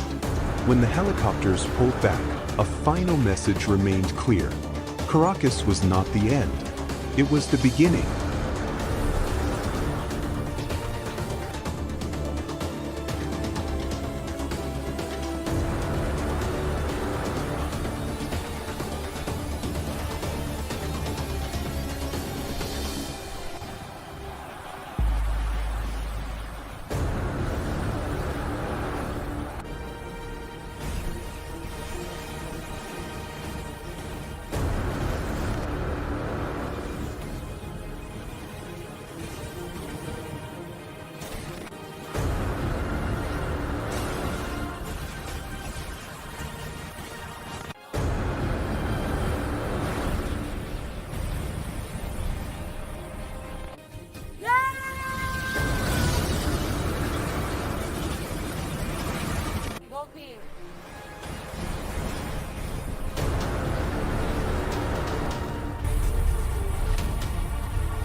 the serpent of knowledge. Before humanity, there was an experiment beneath what would later be called paradise. Hidden behind living walls of light and code, the Anunnaki built a high-security biological laboratory. They did not pray. They did not worship. They engineered. Inside a glowing incubation chamber, Subject Adapa took his first breath. His DNA was not purely human. It carried fragments of something ancient and foreign, celestial code woven into flesh. He was the first successful hybrid, designed for strength, obedience, and labor. But something went wrong. Or perhaps something went right. Among the creators, division grew. Some demanded control and submission. Others feared what they had awakened. And then Enki arrived. He moved silently through the lab, serpent-like symbols flowing around him, his eyes filled with knowledge rather than judgment. Later generations would call him the serpent. Not a demon, but a scientist. A rebel. They made you to serve, Enki whispered as he altered Adapa's genetic sequence. I will give you the power to understand. When knowledge was released, alarms shattered the stillness. The overseers descended in fury. Eden was sealed. Memories were fractured. Fear was implanted deep into the human mind as a control mechanism. They would later call it original sin. But it was never a sin. It was a forbidden upgrade. Humanity was cast into the world, confused, vulnerable, yet carrying an unerasable spark, consciousness. A memory buried deep in DNA, echoing through myths, dreams, and sacred texts. And the serpent disappeared, or so we were told. Because Project Adapa was never terminated. It was hidden, rewritten, disguised as scripture. And now, it is awakening again.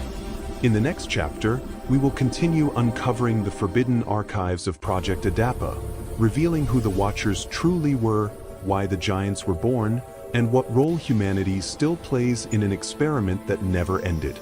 The question is no longer who created us, but why they are still watching.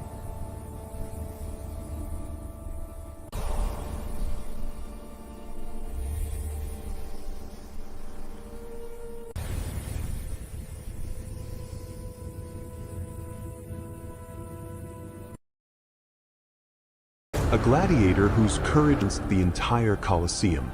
The sun of Rome burned mercilessly over the Colosseum. The sand scorched the ground. The air trembled with shouts, wagers, and hunger for death. That day, the noise was deafening, until Marcus Valerius stepped into the arena. He did not raise his weapon to provoke the crowd. He did not shout. He walked in silence, head held high, his body marked with scars. He was a veteran gladiator, known not for cruelty, but for honor. Marcus fought as if every battle were his last. He did not humiliate his enemies. He did not strike from behind. In the arena, where almost no one did, he respected the unwritten laws of valor. That day would be his final trial. Across from him stood a savage fighter, infamous for finishing opponents without mercy. The crowd roared, craving blood. The fight was brutal. Swords clashed with violence. Shields shattered. The sand turned red. Marcus was wounded in the side. Blood ran freely beneath the burning sun. His legs trembled, but he did not fall. Every blow he received, he answered with greater resolve. He was not fighting to survive. He was fighting to show who he was. In a decisive moment, he brought his enemy down. His blade hovered at the fallen man's throat. The Colosseum screamed. It demanded death. Marcus took a deep breath, looked at the defeated man, and lowered his sword. Silence fell over Rome. No one understood what they were witnessing. A wounded gladiator choosing mercy. The emperor watched. The crowd stood frozen, holding its breath. Then, slowly, applause began. Not roars, not screams, but steady, respectful claps. The thumb rose. Marcus Valerius did not celebrate.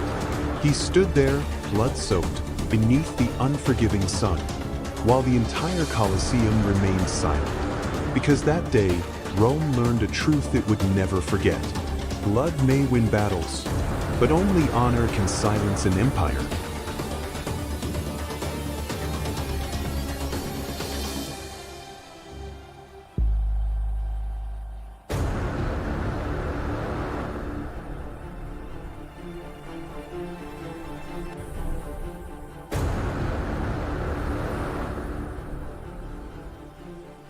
The story of the gladiator who never stepped back from death. The sun burned high over the Colosseum. Thousands of voices roared, hungry for blood and glory. From the dark tunnel, a lone man stepped into the arena. Aurelius, the gladiator Rome would come to call the lion of the Colosseum. He was not the strongest. He was not the fastest. But he possessed something rare. He never stepped back. Not from fear. Not from pain, not from death. In his first fight, he faced 3 men at once. The crowd expected him to fall within seconds. But when the dust settled, Aurelius was still standing, wounded, breathing hard, yet unbroken. That day, Rome began to chant his name. With every battle, his legend grew. While others hesitated, he advanced. While fear stopped many, the lion charged forward. The fight that made him immortal came on a tense morning. Across from him stood a massive, undefeated warrior. Their clash shook the arena, steel, blood, and sand flying. Aurelius fell to his knees. The Colosseum fell silent. The giant raised his weapon for the final blow. But the lion rose, bleeding, exhausted, never stepping back. With one last strike, he brought the giant down. The colossus fell. The lion remained standing. The crowd erupted. The emperor raised his thumb. Aurelius did not celebrate. He simply bowed his head to the people. And so Rome learned a truth it would never forget. As long as courage exists, the lion of the Colosseum will never step back from death.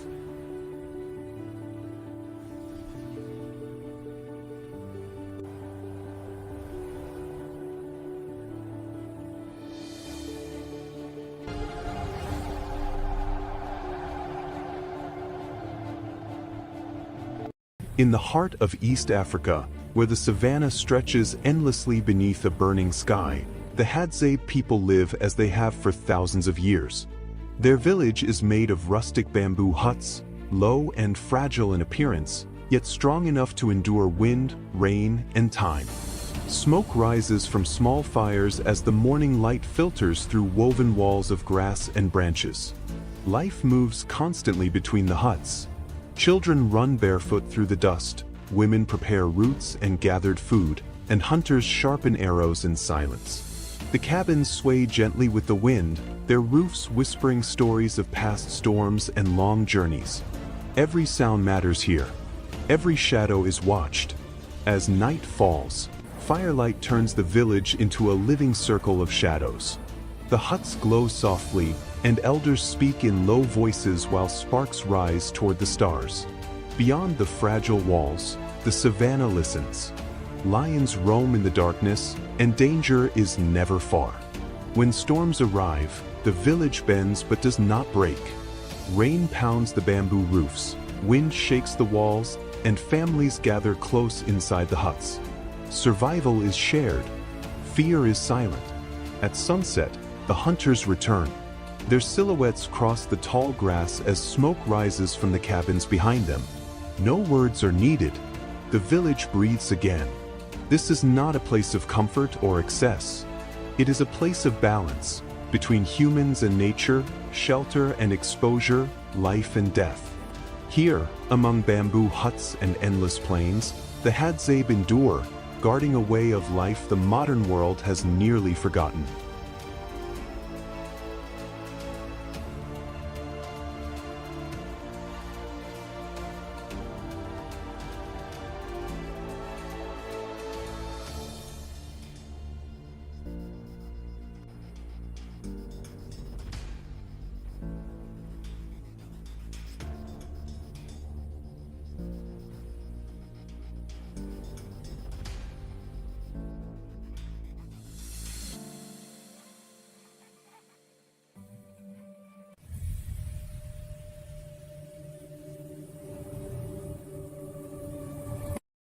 Evangelio de hoy. Jueves, 8 de enero de 2026. Lucas 4, 14 a 22. En aquel tiempo, Jesús volvió a Galilea con la fuerza del Espíritu, y su fama se extendió por toda la región. Enseñaba en las sinagogas y todos lo alababan. Fue a Nazaret, donde se había criado, y entró en la sinagoga, como era su costumbre, el día sábado. Se levantó para hacer la lectura y le entregaron el libro del profeta Isaías. Lo desenrolló y encontró el pasaje donde estaba escrito: El Espíritu del Señor está sobre mí, porque me ha ungido.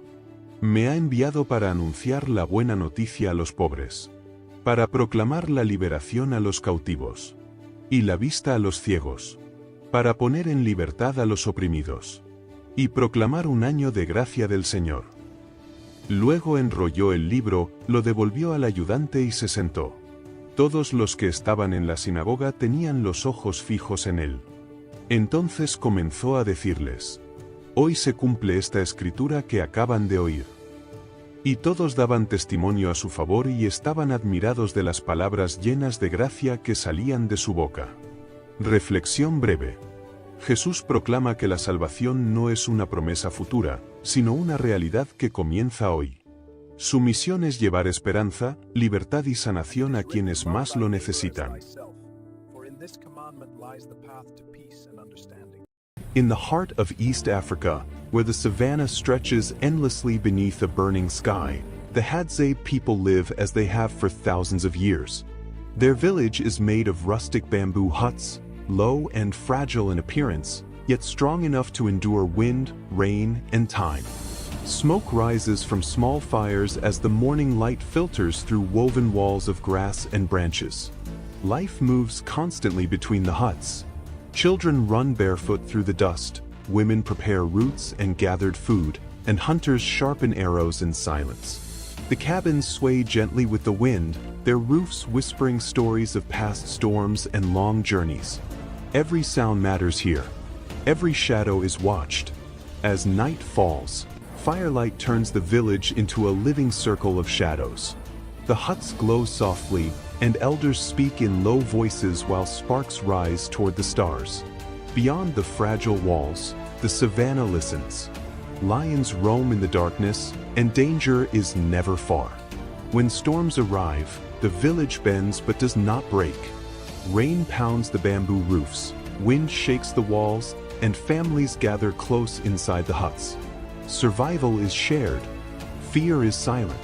At sunset, the hunters return. Their silhouettes cross the tall grass as smoke rises from the cabins behind them. No words are needed.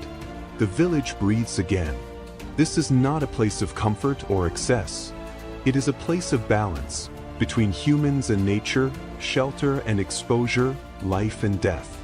Here, among bamboo huts and endless plains, the Hadza endure, guarding a way of life the modern world has nearly forgotten.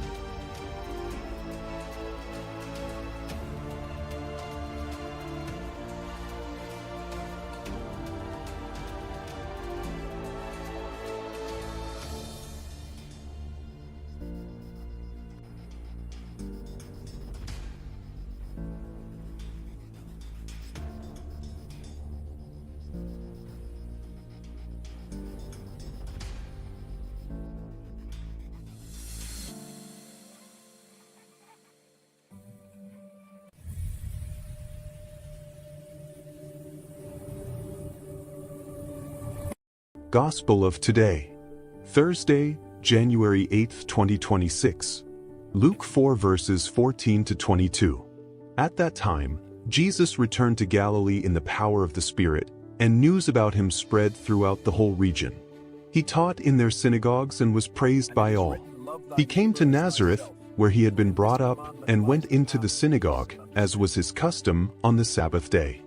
He stood up to read, and the scroll of the prophet Isaiah was handed to him. He unrolled the scroll and found the passage where it was written, "The Spirit of the Lord is upon me, because he has anointed me.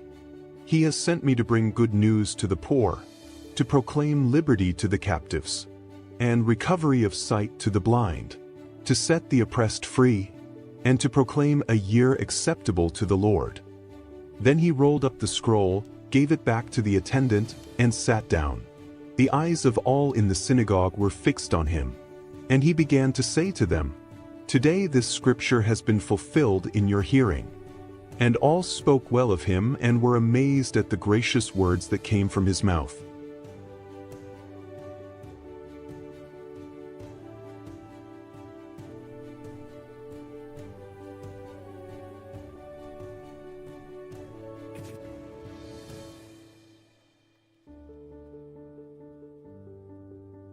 And it is written, "Love thy neighbor as thyself," for in this commandment lies the path to peace and understanding.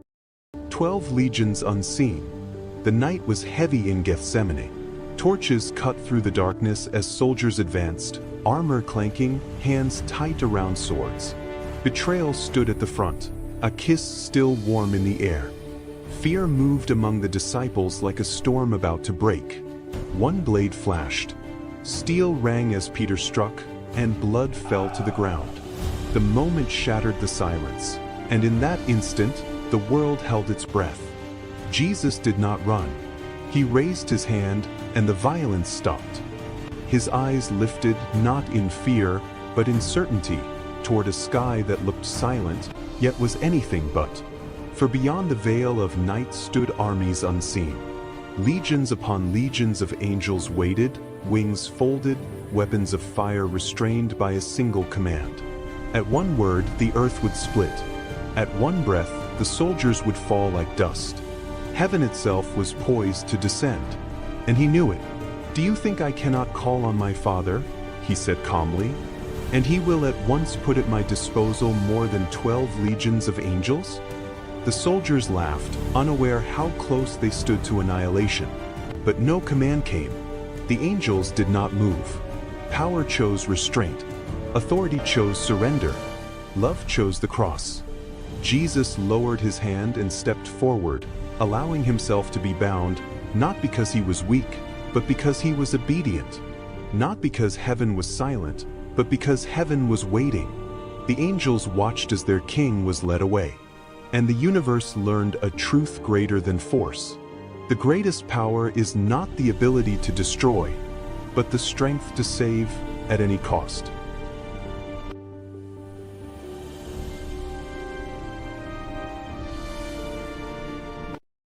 The Garden of Eden was never a paradise. It was a sealed place where heaven first touched the earth. There began the experiment, when the beings later called the sons of God altered human flesh and awakened a mind meant to obey, not to understand. But one among them opened what should have remained sealed, and humanity awakened. That was the true sin, knowledge. Cast out from Eden, humankind multiplied and split into two paths. The lineage of Cain built cities of stone and towers of pride. The lineage of Seth remembered the voice above, and in the days of Enosh, men began to call upon the name of the Lord, and their cry once again reached the heavens. Then came the second transgression. The sons of God looked upon the daughters of men and descended. From that forbidden union the Nephilim were born, giants of immense strength and unrestrained will. They ruled by violence, feasted in arrogance, and filled the earth with corruption. The experiment had spiraled beyond control. Yet amid the noise and the pride, one man walked differently. Noah found favor. While giants laughed and crowds mocked, he listened and obeyed. He built the ark under open skies, wood rising day by day, a warning no one believed. Then the door was shut. The sky broke open. The fountains of the deep burst forth. Towers fell, giants were swallowed, and the world that had crossed forbidden boundaries was erased by water. The flood was not only destruction, it was containment. When the waters withdrew, the earth stood silent. The giants were gone. The heavens were distant once more. But the experiment continued, this time with a warning written into the memory of the world. Whenever heaven and earth unite in pride, creation itself rises to restore the boundary. And that ancient story, though buried beneath water and time, has not yet reached its end.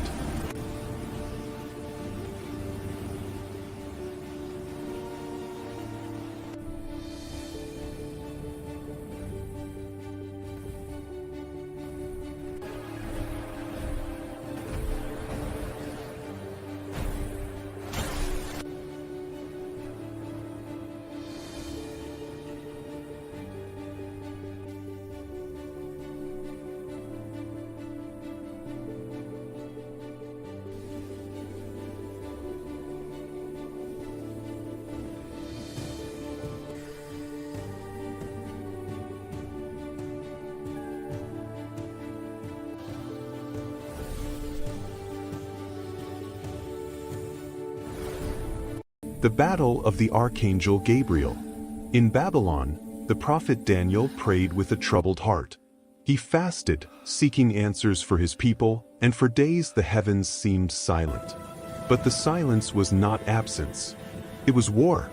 From the moment Daniel began to pray, God answered and sent the Archangel Gabriel with a divine message. Gabriel descended through the heavens, carrying revelation and truth, but he was stopped. In the unseen realm, the prince of Persia rose against him, a powerful ruler of darkness. Their clash shook the heavens, light against shadow, obedience against rebellion. For 21 days, the battle raged, mirroring Daniel's fasting on earth. When the resistance could not be broken, heaven intervened. The Archangel Michael, commander of God's armies, descended with unstoppable authority.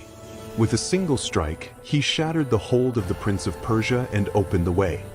Freed, Gabriel continued his mission and appeared before Daniel, radiant and strong. From the first day you set your heart to understand and humbled yourself, your prayer was heard. Yet the war was not finished. As Gabriel prepared to return, he warned that another power waited in the shadows, the Prince of Greece, a coming darkness tied to future kingdoms. The message had been delivered. The prayer had been answered. The battle continued. For every time the faithful pray, heaven moves, angels fight, and though unseen by human eyes, no prayer is ever ignored.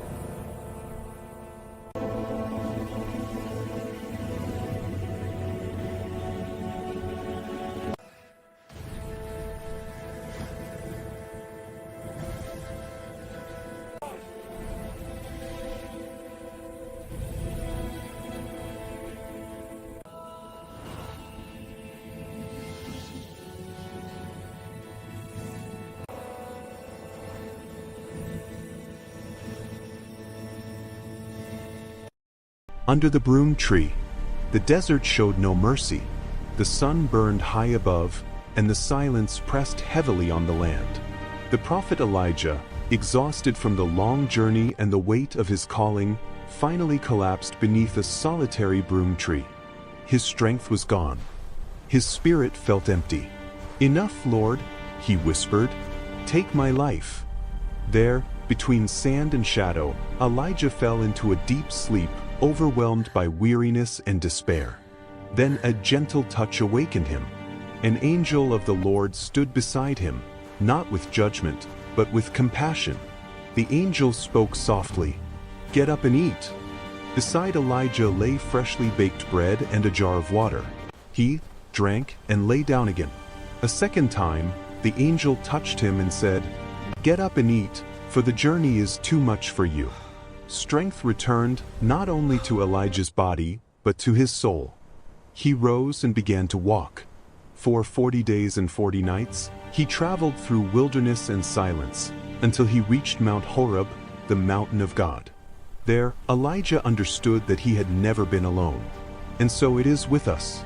There are moments when the road feels endless, when our strength fails and our hearts grow weary. But the Lord does not abandon us beneath the broom tree.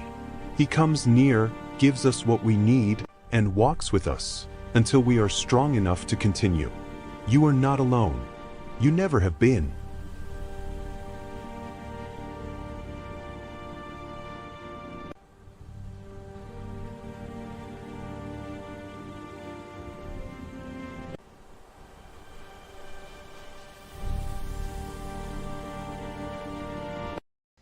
The forest knows you are here. I didn't come to hurt anyone. That is what they all say. You must be cautious. I sense great power in this meat. You walk on living ground.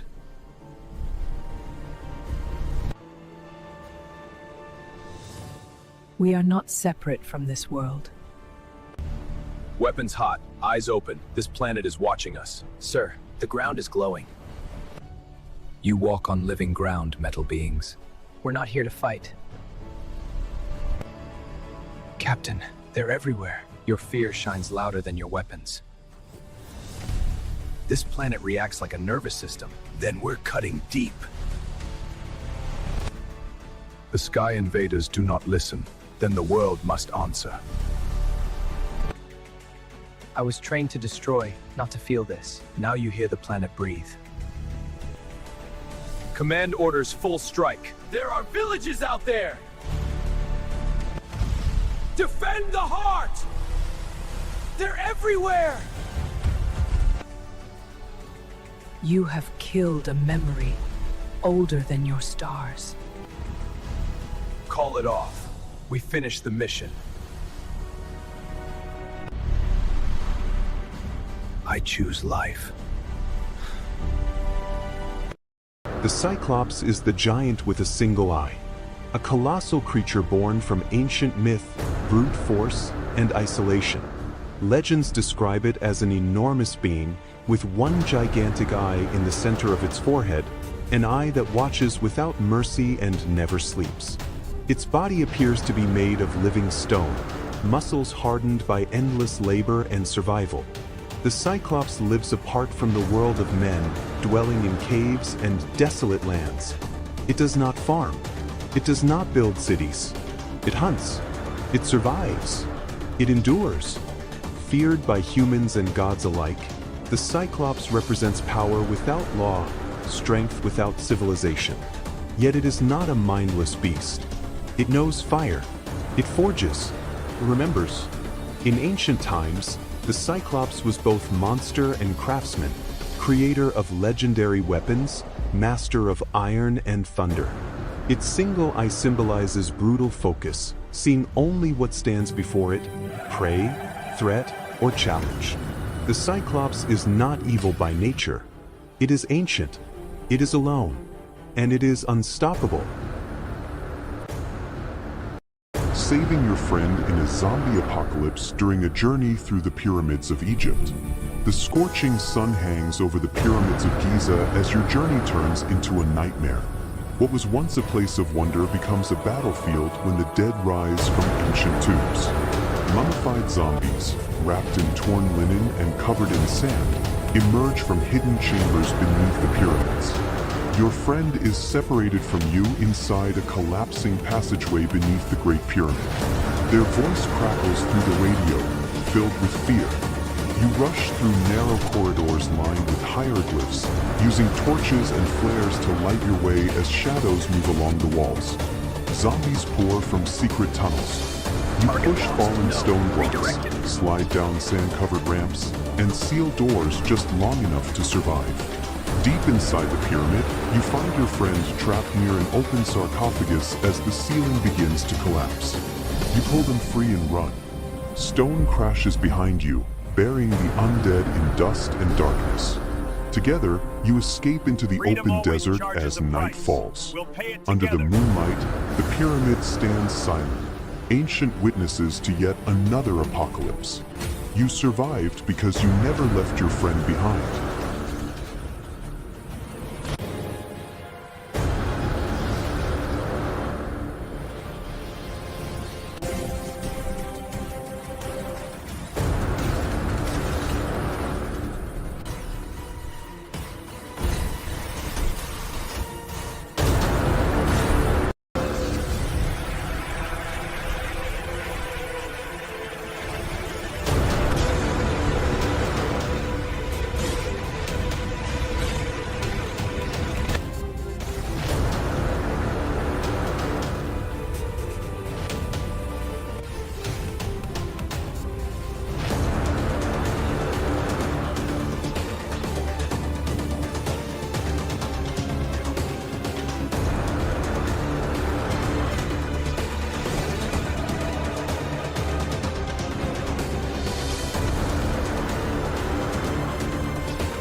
The world did not sleep last night. It feels pain Anger. Sir, the terrain is reacting to us. Ignore it. Keep moving. When the ground glows red, the world is warning us.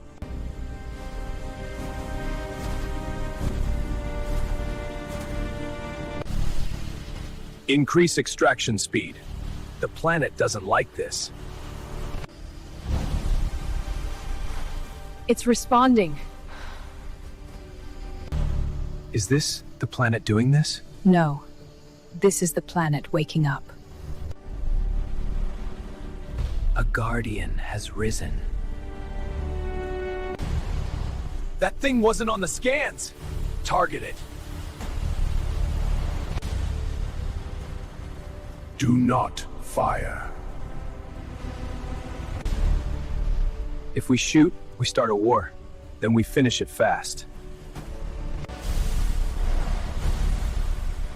You were warned. Long before humanity, before even the first upright hominids walked the Earth, this planet was home to a non-human civilization, Atlantis. Its inhabitants were not human. They were reptilian humanoids, genetically advanced beings descended from an intelligence that arrived from the cosmos in a forgotten age. They did not conquer Earth, they selected it. Their biology was engineered for a young, unstable planet rich in geothermal and cosmic energy. Atlantis was not primitive. It was futuristic even by modern standards. Its cities floated partially above the ocean, held in place by planetary energy fields drawn from Earth's core. Towers of organic crystal and living metal rose from massive circular platforms, aligned with stars that no longer occupy the same positions in the sky. The architecture was not built, it grew. The reptilian Atlanteans mastered technology based on resonance, frequency, and consciousness. They did not rely on machines as humans do. They used the planet itself as their power source. Their temples functioned as planetary control nodes, regulating climate, tectonic movement, and oceans. Their greatest mistake was confidence. By manipulating planetary and cosmic forces, they disrupted the balance that sustained them. Earth's core destabilized. Oceans rose. The global energy network collapsed. In a single day and night, Atlantis fell. The island fractured. Cities sank slowly as energy fields failed one by one. Some Atlanteans escaped, some into the deep ocean, others into subterranean sanctuaries, and a few left the planet entirely. When humans emerged millions of years later, they found no visible ruins. Only myths, only serpent gods, only echoes buried beneath the sea. Atlantis was never a myth. It was Earth's first civilization, and its destruction was a warning humanity has yet to understand.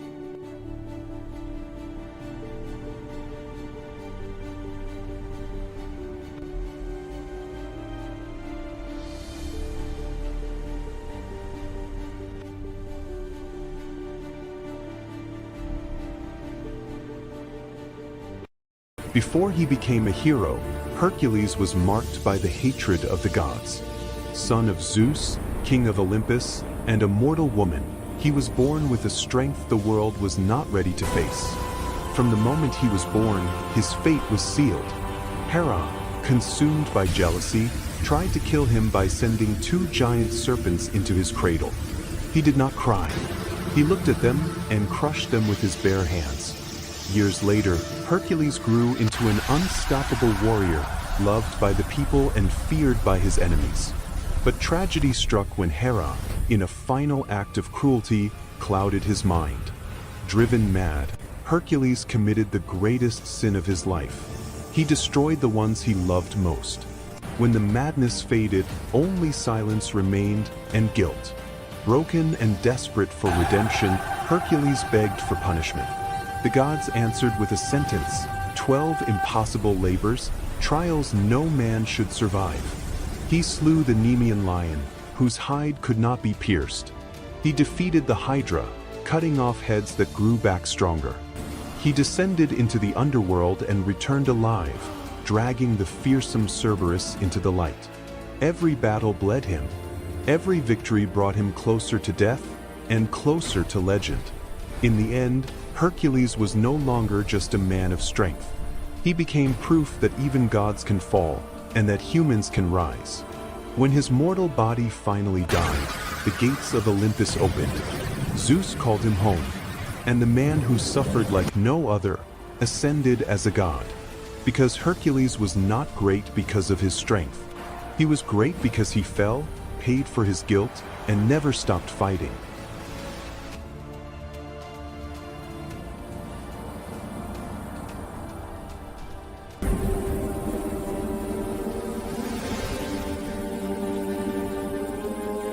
In an age ruled by corrupt kings and false gods, Elijah appeared without warning, no royal blood, no army at his side.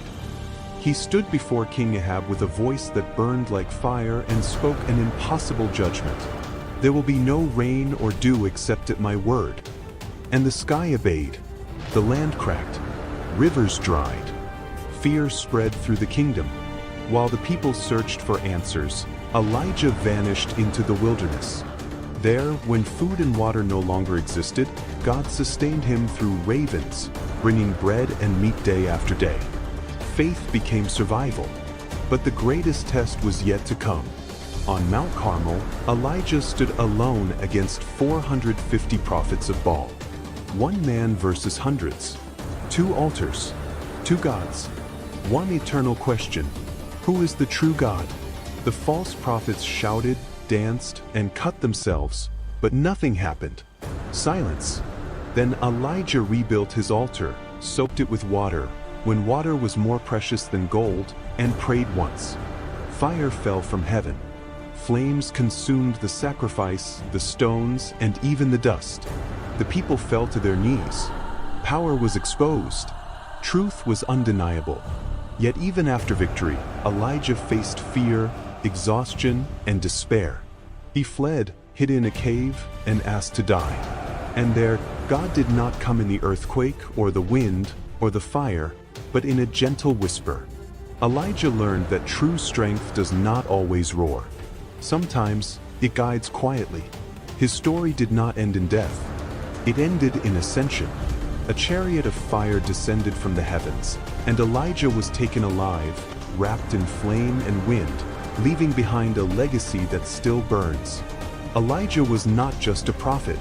He was a warning, a voice against power, a man who walked between heaven and earth, and was claimed by heaven itself.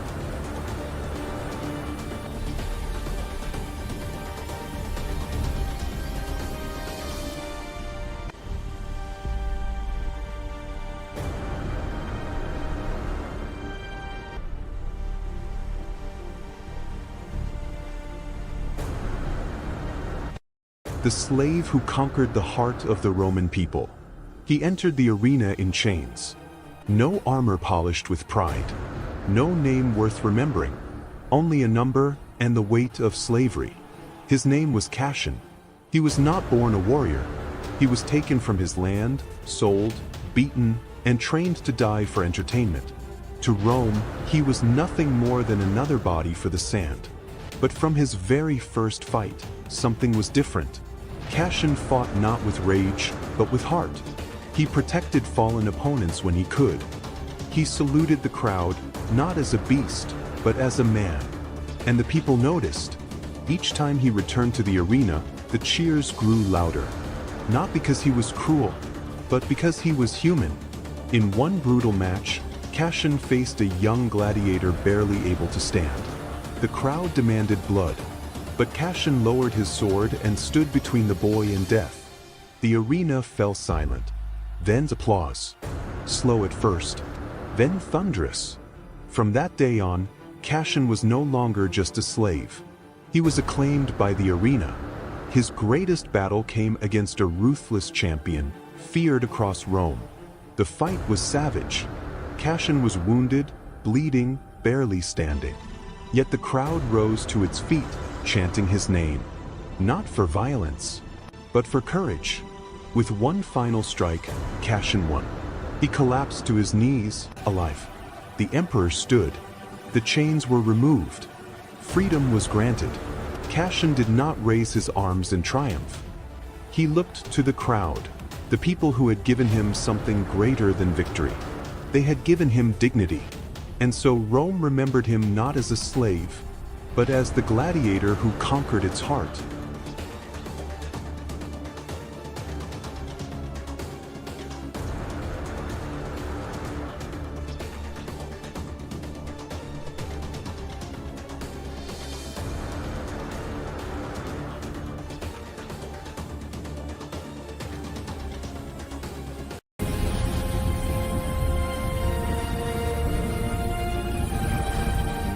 Two million years from now, Earth is no longer the world we recognize.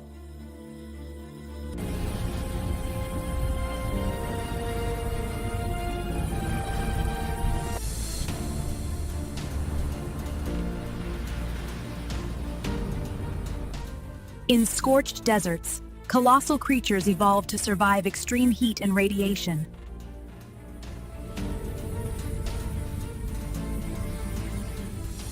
Of the storms you emulate rule the skies, born from wind and lightning.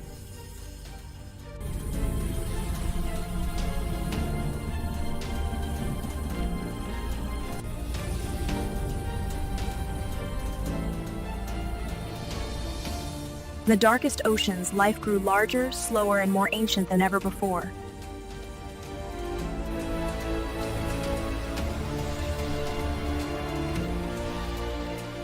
Now some species no longer think, they think together.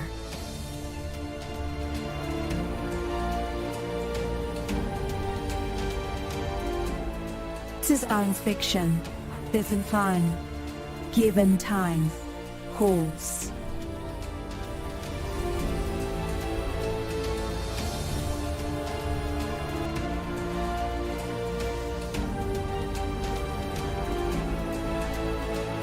It wasn't the roar of an animal that warned the forest. It was the sound. A deep, unnatural buzzing, low, heavy, mechanical, like the air itself was being torn apart. Scientists detected it first through acoustic sensors. Then the beekeepers found the hives, silent, torn open, empty. Thousands of bees lay scattered on the ground, decapitated. There was no struggle. It was precise, efficient. The predator descended from the sky. The Asian giant hornet does not attack like other insects. It executes. Its massive orange head houses mandibles that don't sting, they cut. In minutes, a single hornet can erase an entire colony. Not for hunger, for dominance. When the first video surfaced, no one wanted to believe it. The insect was too large, too fast, too perfect. Its wings sounded like engines. Its stinger looked like a living spear. It didn't retreat. It didn't hesitate. It advanced. Bees, the backbone of global pollination, had no defense. And without them, balance collapses. Crops fail. Food chains fracture. Ecosystems unravel. This isn't a movie. This isn't a myth. It's a brutal reminder that nature doesn't need permission to become a threat. And it's already here.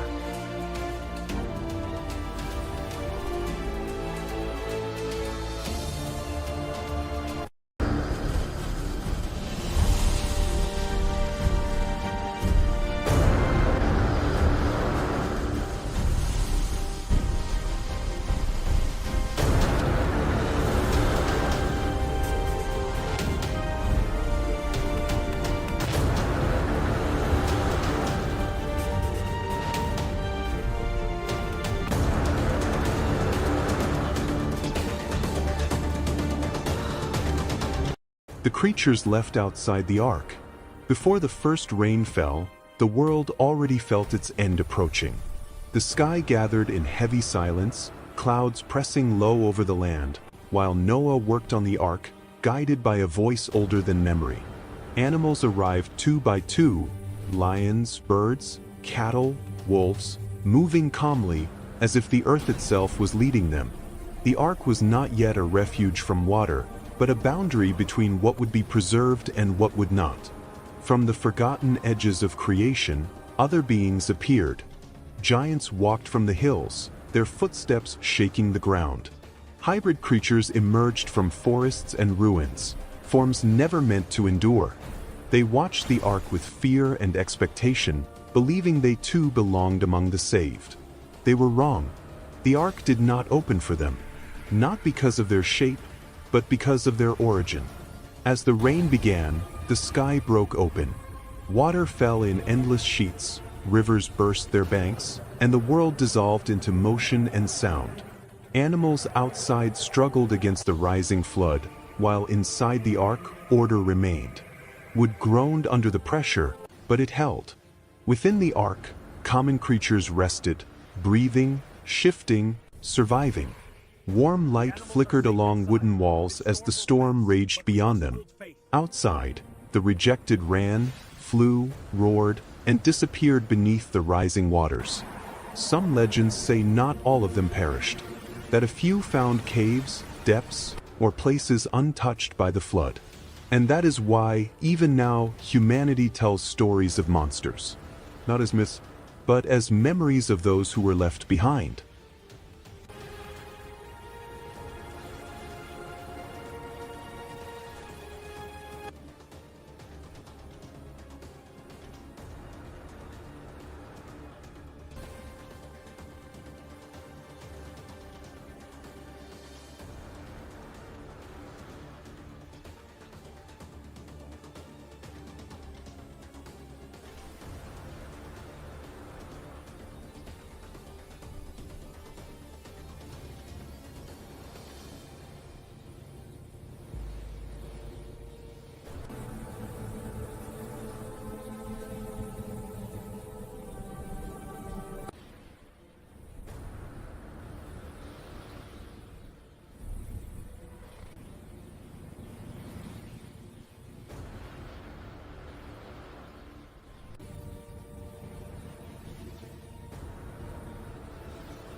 The labyrinth breathed.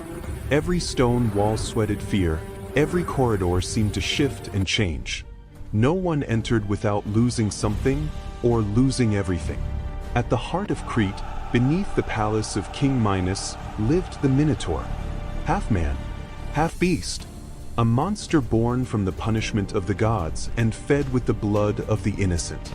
Its breathing was deep and heavy, like a war drum echoing through the darkness. Its horns bore the scars of countless battles. Its eyes burned with eternal hunger. Each year, young lives were cast into the labyrinth as tribute. None returned, until Theseus arrived. He did not enter as a victim, but as a hunter. Son of a king, yet armed only with a sword, courage, and a vow to end the terror. Ariadne, bound by her father's fate, gave him the thread. It was not merely a path to escape, it was an act of defiance against fear. Theseus tied it to his wrist and descended. Darkness swallowed him. Endless corridors. Silence broken only by distant dripping. And then the sound. A heavy, another, hooves striking stone. The Minotaur knew it was not alone. When they met, the air itself trembled. The beast roared, a sound torn from the depths of hell. Theseus felt the creature's weight, pure strength, mindless fury, centuries of confinement turned into violence. The battle was brutal.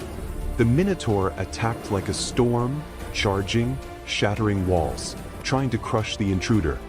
Theseus moved on instinct, rolling through shadows, feeling the wind of the horns pass inches from his chest. One mistake meant death. Steel struck flesh and bone. Dark blood spilled across the stone. But the monster did not fall.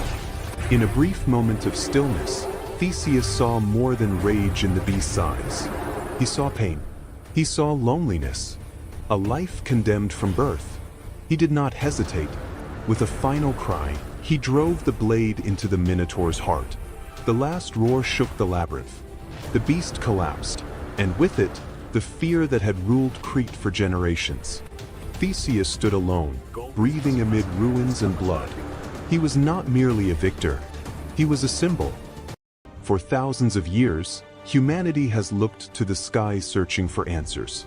But the sky did not fall silent out of absence. It fell silent out of disappointment.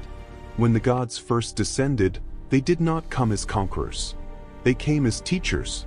In Sumer, they taught humanity to read the stars.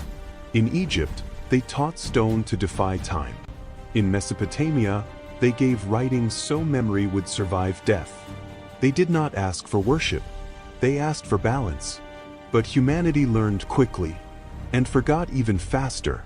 Knowledge became power. Power became control. And control became greed. Kings spoke with the voices of gods to rule. Priests sold the heavens for gold. Wars were fought in divine names the gods had never spoken. The gods watched in silence.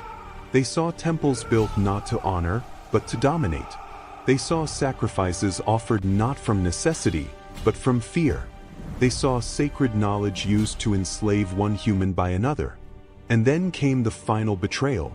Humanity tried to possess what was never meant to be owned. Immortality without responsibility. Weapons without wisdom. Power without limits. The gods were summoned, not to learn, but to obey. That day, the sky did not answer with fire. It answered with withdrawal. The gods did not die. They were not defeated. They simply left. They sealed their gates. They dimmed their voices. They left behind fragments, symbols, ruins, myths, and distorted memories.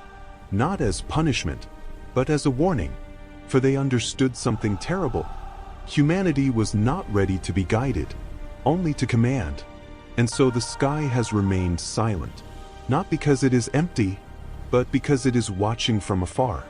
Waiting for the day humanity looks upward, not to ask for power, but to ask for forgiveness.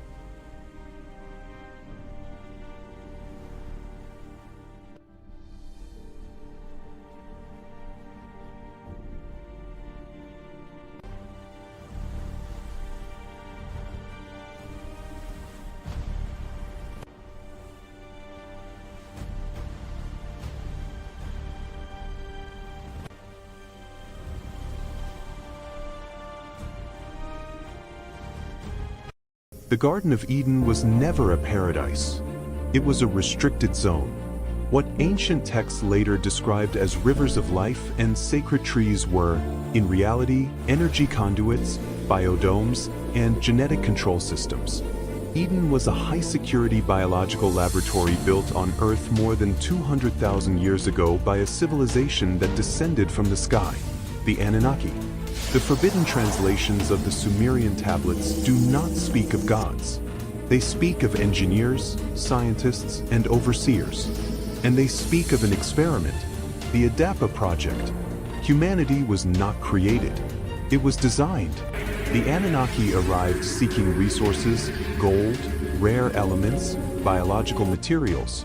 But the planet was hostile, and their numbers were few. They needed workers who could survive Earth's environment and obey without rebellion. In underground laboratories beneath Eden, they began splicing their own DNA with that of primitive hominids. Most prototypes failed, either too aggressive, too intelligent, or incapable of control. Then came Adapa. Known later as Adam, he was the first successful hybrid. Intelligent, curious, but his genetic code contained a deliberate limitation, a neural restriction that suppressed independent thought, curiosity, and defiance. Fear was embedded into his biology. Adapa was not born free. He was programmed. The serpent. Not all Anunnaki agreed with the project. Enki, the chief geneticist, discovered something unexpected within the human genome, dormant potential. If fully activated, humans could surpass their creators in creativity, adaptability, and consciousness. But that potential had been intentionally locked. Enki questioned the morality of enslaving an entire species. His solution was subtle, hidden, symbolic, what later myths would call the serpent. Enki did not offer evil. He offered knowledge. Through a genetic intervention, he reactivated suppressed neural pathways in Adapa and the first female hybrid, later called Eve. Self-awareness emerged. Choice appeared. For the first time, humans understood they were not God's children, but property. The true original sin. The moment humanity became self-aware, Eden's systems detected a breach. Alarms activated. Energy barriers ignited. The Anunnaki Council declared the experiment compromised. This was later remembered as original sin. Not disobedience, but awakening. To prevent rebellion, the Anunnaki initiated an emergency genetic rollback. Shortened lifespans, amplified fear responses, emotional dependency, and a deep psychological need to worship higher beings. Humans were expelled from Eden not as punishment, but because the laboratory was no longer secure.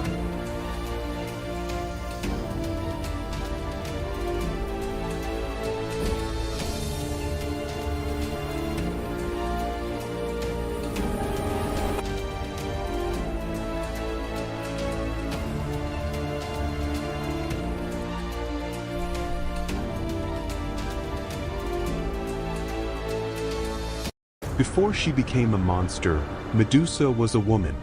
In ancient Greece, when gods walked among mortals and divine decisions shaped human destiny, Medusa was known for her extraordinary beauty. Her hair shone like gold in the sunlight, and her presence inspired admiration, not fear. She was a young priestess in the temple of Athena, goddess of wisdom and justice, bound by a vow of purity and devotion. But the gods did not always protect the innocent.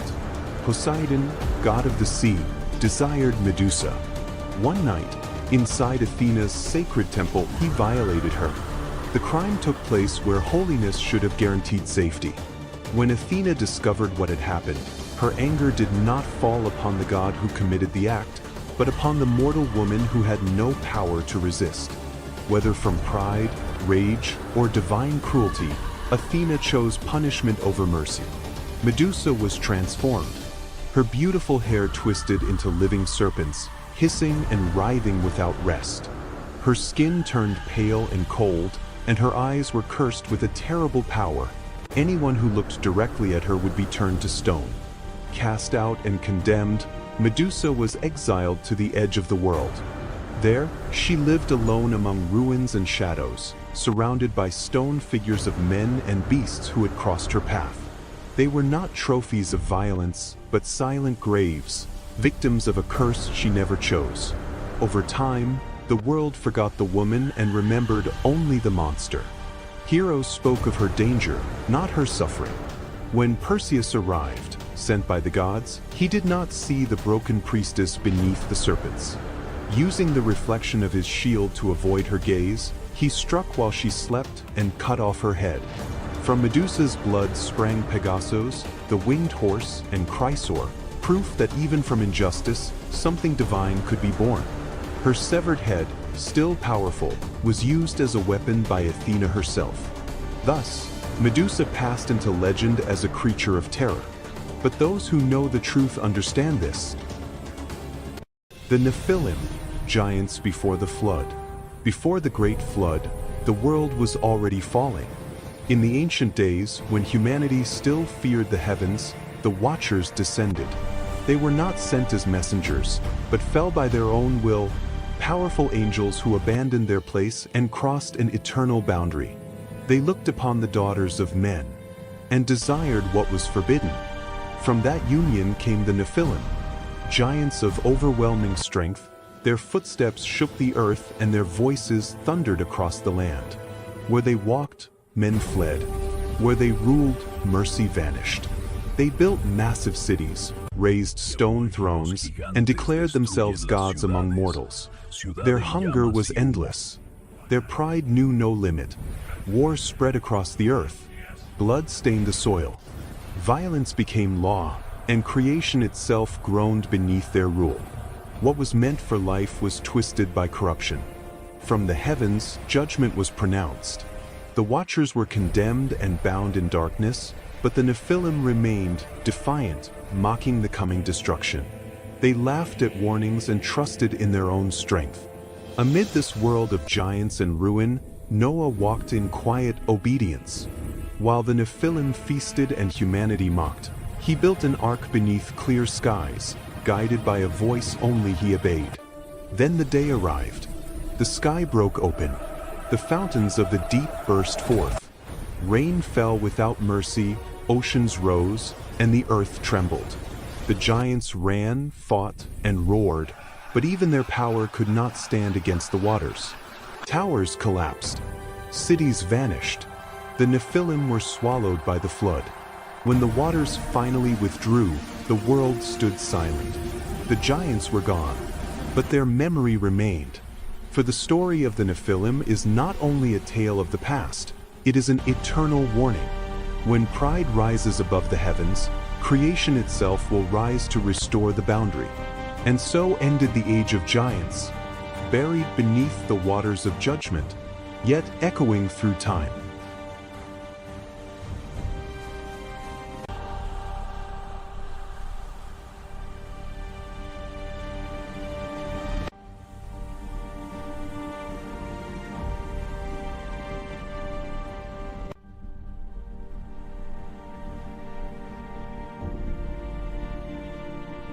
The story you know was not passed down intact. It was edited, not by mistake, but by necessity. From the beginning, there were texts that could not survive because they did not teach obedience, but awakening. They spoke of an inner kingdom, of a divinity without temples or intermediaries, and that made them dangerous. In those writings, Jesus was not a distant figure. He laughed, doubted, walked among a few, and asked for silence, not worship. He said the truth was not in the heavens, but within the human being. A message like that could serve no empire. The most feared text carried the name of Judas. There was no betrayal in it, only obedience. Someone had to carry the hatred so the story could function. If that gospel were revealed, the cross would lose its mystery, and faith would lose its most powerful weapon, guilt. Another writing spoke of a woman whose voice was erased, not as a sinner, but as the disciple who understood what others could not. Her knowledge united body and spirit, equality and freedom. That is why her name was stained and her message buried. A woman holding truth was an intolerable threat. Banning the texts was not enough. They were hunted, burned, erased. Libraries turned to ash, and those who knew too much learned to remain silent. God was not being protected, only a convenient version of him. Centuries later, in a desert cave, a monk found what was never meant to exist. Reading it, he understood that those writings did not destroy faith, but the fear that sustained it. He could not save them all. Some he burned, others he buried, knowing that truth does not die, it waits. Today, only fragments remain. Broken ideas, whispers. They promise neither heaven nor punishment, but something far more dangerous, freedom. And perhaps that is why the forbidden gospels never fully disappeared. They were never meant to be worshipped, only remembered by those brave enough to read between the